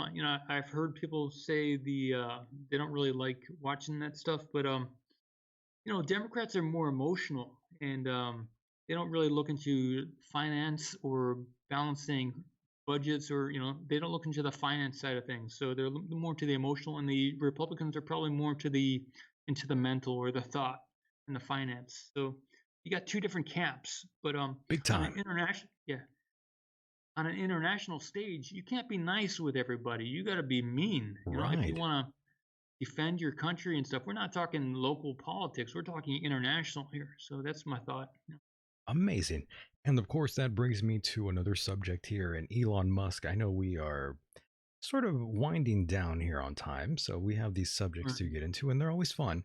And I was going to bring this up during the first half of the program, but I was having a good time. So I lost a track of things, and that usually happens. But I did want to ask you about Elon Musk and that new truck that he Well, basically sort of botched during its first presentation, the Cyber Truck.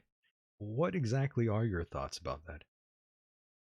I heard, everybody heard about, the window cracking and everything like that from the, what is it called? The bulletproof window that Right, right. wasn't bulletproof. But, he made a new product and he came out with something, and some people like it, other people don't like it. So I don't know. I don't know. Well, I have driven one of his earlier models before, one of Okay. his Tesla models. I think it was like the Roadster. I'm not quite sure which one it was exactly, and I thought it was probably one of the best driving experiences I've ever had. Oh, yeah. And I'm not a car guy, by the way. Okay. I don't give a shit about cars. But this one, it kind of changed my perspective on things for sure. Yeah, I'd like to look more into why he designed it the way he did to learn more about it. The engineering behind it. That'd be interesting. Yeah, It looks pretty damn cool. yeah, it does. Oscar Langley says Toyota Cybertruck. That's pretty interesting. Yeah. That is pretty interesting. Now, Zero Infinity says GoldenEye N64 is the best multiplayer. And I agree. GoldenEye is pretty goddamn good.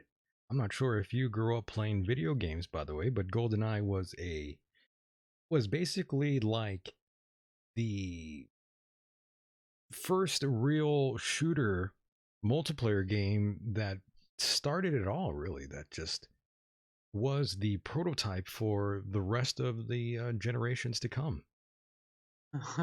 Okay, I'm watching some of these video clips of Trump in the Oh, you the see thing that? here. Yeah, that's Donald Trump, and that is the mayor of America, Rudy Giuliani. Who, I don't like Rudy Giuliani at all. I was never a fan. Going back to the early 2000s, I've always hated that man, to be honest. But in this clip, I think he's pretty damn funny on this one. Is that Rudy Giuliani dressed up as a woman? It sure is. Oh my god, That's mayor. That's the mayor of America. that's a good scene. I guess I gotta listen to it with the audio and see what's really going on. Um, One of the things people can do in the audience if they want to make some money or something is like Goodwill. If you go to a local Goodwill, you might be able to pick up some items and then resell them on eBay for a profit. If you're looking to make a few extra bucks, that's something I would suggest to you guys, girls. By the That's way, something I did this week. I bought 10 pairs of Nike shoes, used. where'd you buy them? eBay. Well, no, I bought them in at a Goodwill Oh, in Goodwill. Okay. West Virginia. I just jumped in there, and then I also bought some in 5 pairs this evening in at Richmond, Virginia. Oh man, West Virginia. What a place. Eh, What a place. I just remember in my younger days struggling for cash a few times, and that's something people could do. Just become a little entrepreneur, you know? Have you ever seen the documentary The Wild and Wonderful Whites of West Virginia? No, I had a friend from West Virginia, but no, I haven't seen that documentary. You got to see it. The wild, say, what's the thing again? The Wild and Wonderful Whites of West Virginia. It came out in 2010. It's about the West Virginia outlaw Jesco White, who is another guy I would just love to get drunk with and do all sorts of illegal things with, no doubt. I believe that. I've got some of my friends from West Virginia. They would either drink or they would get super high. I mean, every night. It was crazy. Amazing. Yeah, that's what usually goes on in West Virginia for sure. There's not much else to do. Yeah, I guess they have the town I was in, they had like a big coal plant or some kind of big stack with a lot of pollution and everything, but they had a nice like stream or river, you know. They have some boat ramps and boats. Pretty I like that when I went there. Mhm. Very nice. And where exactly are you now? I'm in let's see, south of Charlottesville in Virginia. I'm at home. Okay, so you're out there at home. And Yeah. always good out there in the Western Front. Yep, that's for sure. Nice. Okay. Very, very good, my friend. I'm glad everything is working out for you. And of course, I was going through your book, by the way, and I was wondering if Paul was ever going to make a part two of this book or if anything else was in the works. Yeah, I was thinking, I was thinking to either have that edited or add some pictures to it, or add more experiences or do more of a how-to kind of thing. I'm not sure, but the second thing that I did was to focus on the here and now, more on the physical enlightenment. And the book I wrote, kind of based around that, was the I guess that's the book I'm writing right now, actually. I've written a few chapters of that book, but it's I want to write something. Physical enlightenment means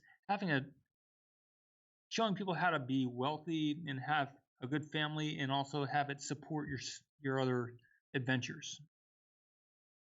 Amazing. Yeah. Truly is. And, Paul, as we were talking during the first half of the program with Joanne Richards, and we got into the subject of religion, I was kind of curious about your take on religion. I didn't get a chance to ask you. Right. I think religion is a structured way of approaching the interconnection. Some people are more extroverts, so they'll be more for that kind of thing, and then other people are more introverted and they want to kind of create it on their own.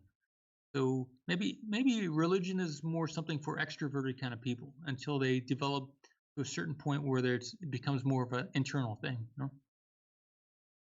That's what I would say. Understood.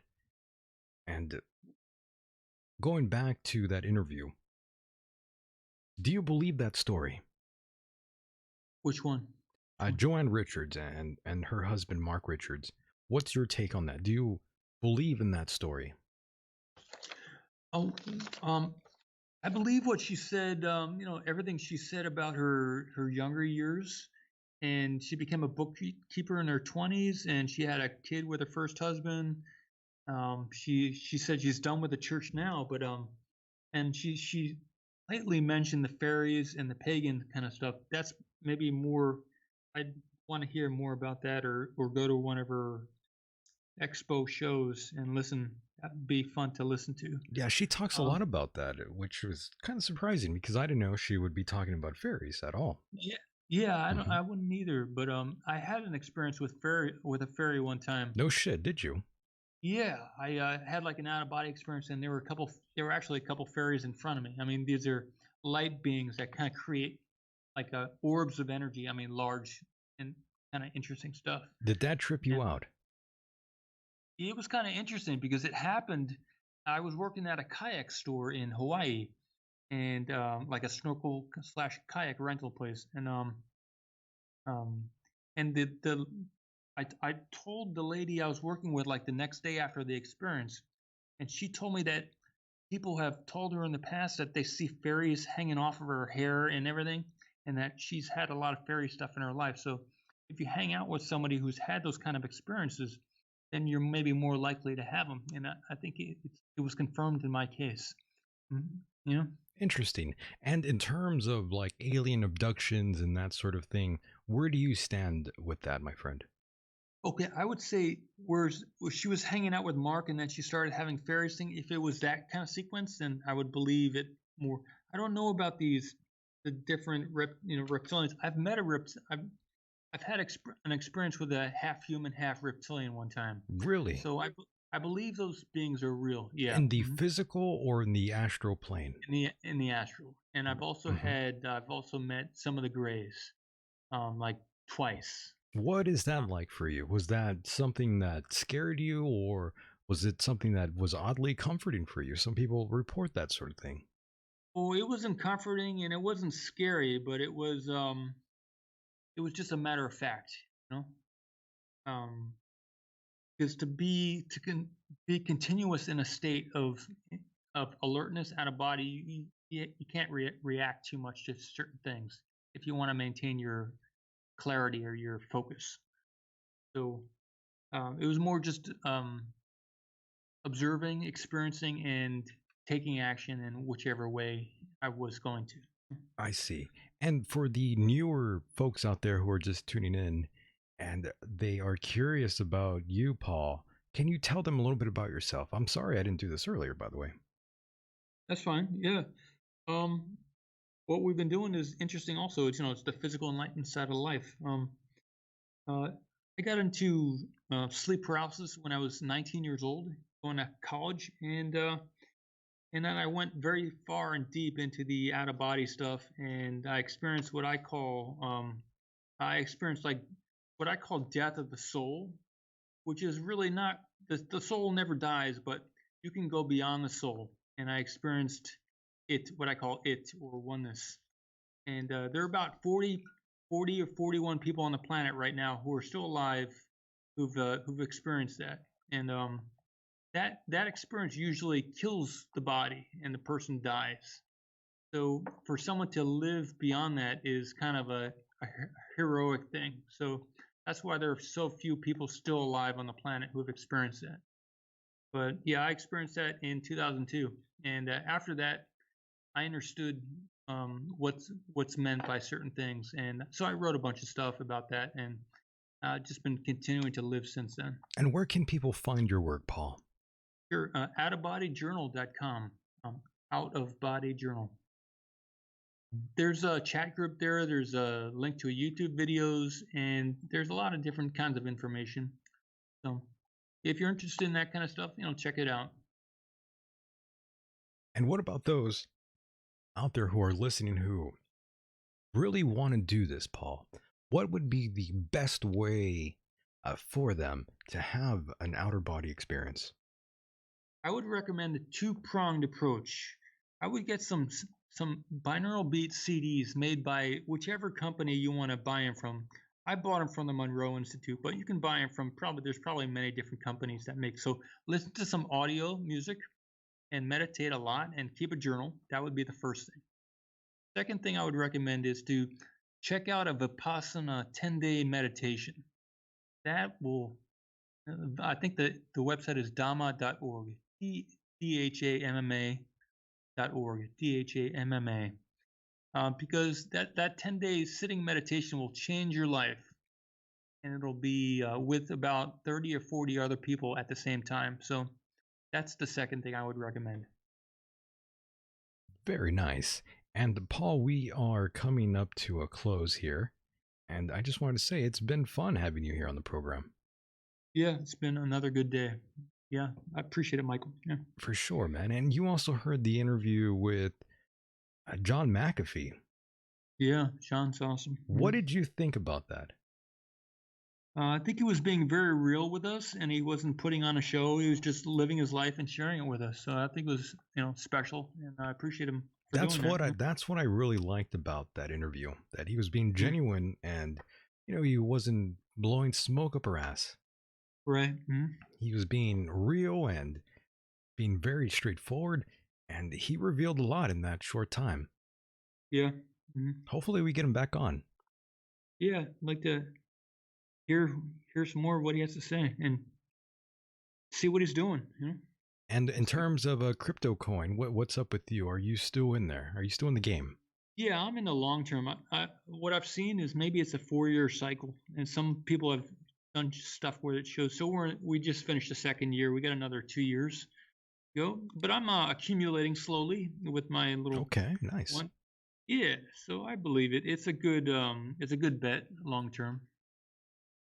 Very nice. So everything is going good then in your Yeah, world. yeah. Okay. Well, I just thought I'd ask. And of course, Nice. Merry Christmas to you. I definitely hope you have a good one next week. And, a good new year for you, my friend. Yeah, good New Year. Who's this girl we're looking at on the show on the screen here? Oh, that's Belle Delphine. She is basically an internet troll or meme now. And, I give her all the respect in the world. She was able to troll a bunch of horny virgin men out there who have not been laid and are sexually frustrated. And she's been able to basically sell what she calls her own bathwater, but it's really not her own bathwater. But she's been able to sell this product and make a lot of good money from it. Oh, that's good. She's an entrepreneur. She's a businesswoman. That's good. I respect the hustle. That's right. I respect do the too. hustle, and I respect the troll game. It's strong. I respect the art also. Me too. The art. There is an art. Yeah, it is. It is. It really is. It really is. Got to respect that. Yep. Definitely. So, Paul, any last words before I cut you loose here on the program? No, try and do something good every day. Make a little progress every day. I try and do that myself, and it's just fun being here again, Mike. It's great. I'm glad you had a Happy good. Yeah, did you have fun? Yeah. Yeah. That's always a good time here, right? Yeah. Awesome. Well, Paul, thank you so much for being a part of the program as well. And my God, it's always an honor and pleasure to have you here, Paul. And I definitely mean that. I'm not just blowing smoke up your ass either. Yeah, I believe that too. Yeah, it's great to be spending this time with you here. It's good stuff. Clockwise, my friend. Well, once again, thank you so much, and I'll talk to you on the other side. No problem. All right, Good night, everybody. mahalo. Thank you. Bye. And there he goes, boys and girls. That was the one and only Prince Paul Mamakos. Great guy, the golden one. Yes, that is what he goes by. The golden one. Pretty damn amazing, right? Yeah, I agree.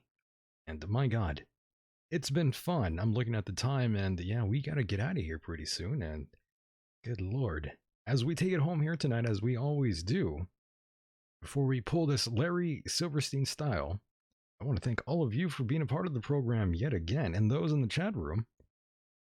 Remember, you can also get a hold of me during the show via Twitter at Michael Decon.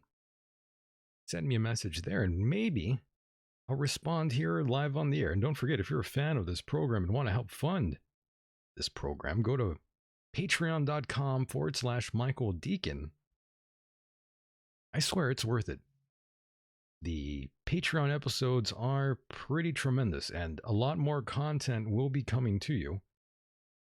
There's only maybe 5 or 6 shows, I think, right now. However, more content will be added very, very soon. The only issue with that was the audio equipment, but now that we have all that squared away, the episodes will be pumped through pretty aggressively. So patreon.com/Michael Decon. If you have not signed up, you are fucking up. I'm just going to be honest. You really are. You need to get on that and sign up. Just $5. Not very much. Hopefully you communists out there will sign up. MichaelDecon.com. Go there for all your latest updates, and you can also donate there. There's a PayPal button. And if you donate there, I will personally send you bonus content. Oh, yeah. Just $5. Patreon.com/Michael Decon. International listeners out there, thank you so much for your support. It's been a top talent program yet again. And of course, what does the future have in store for all of humanity? I don't know. Is this just all merely a figment of our imaginations? A sort of matrix like simulation? I don't know. I really don't know. It appears that way every now and then, right? Oh, yes. Do we in fact have a cosmic neighbor out there, somewhere, anywhere? Who knows? As I always say, there's nothing more frightening than reality. It really isn't. And I hope all of you well. And I was thinking, maybe I might appear during Christmas here. For those who aren't doing anything and those who aren't with their families, maybe I might just show up during Christmas. Who knows? Stay tuned. And I'm Michael Decon, and I want to thank all of you for being a part of the program yet again. I hope you enjoyed my act of defiance, arrogance, and intransigence. Stay safe, everyone, no matter where you are on this pale blue dot. I'm Michael Decon, and with that said, the world is a mysterious place, and life itself is a mystery. Until next time, good night, everybody.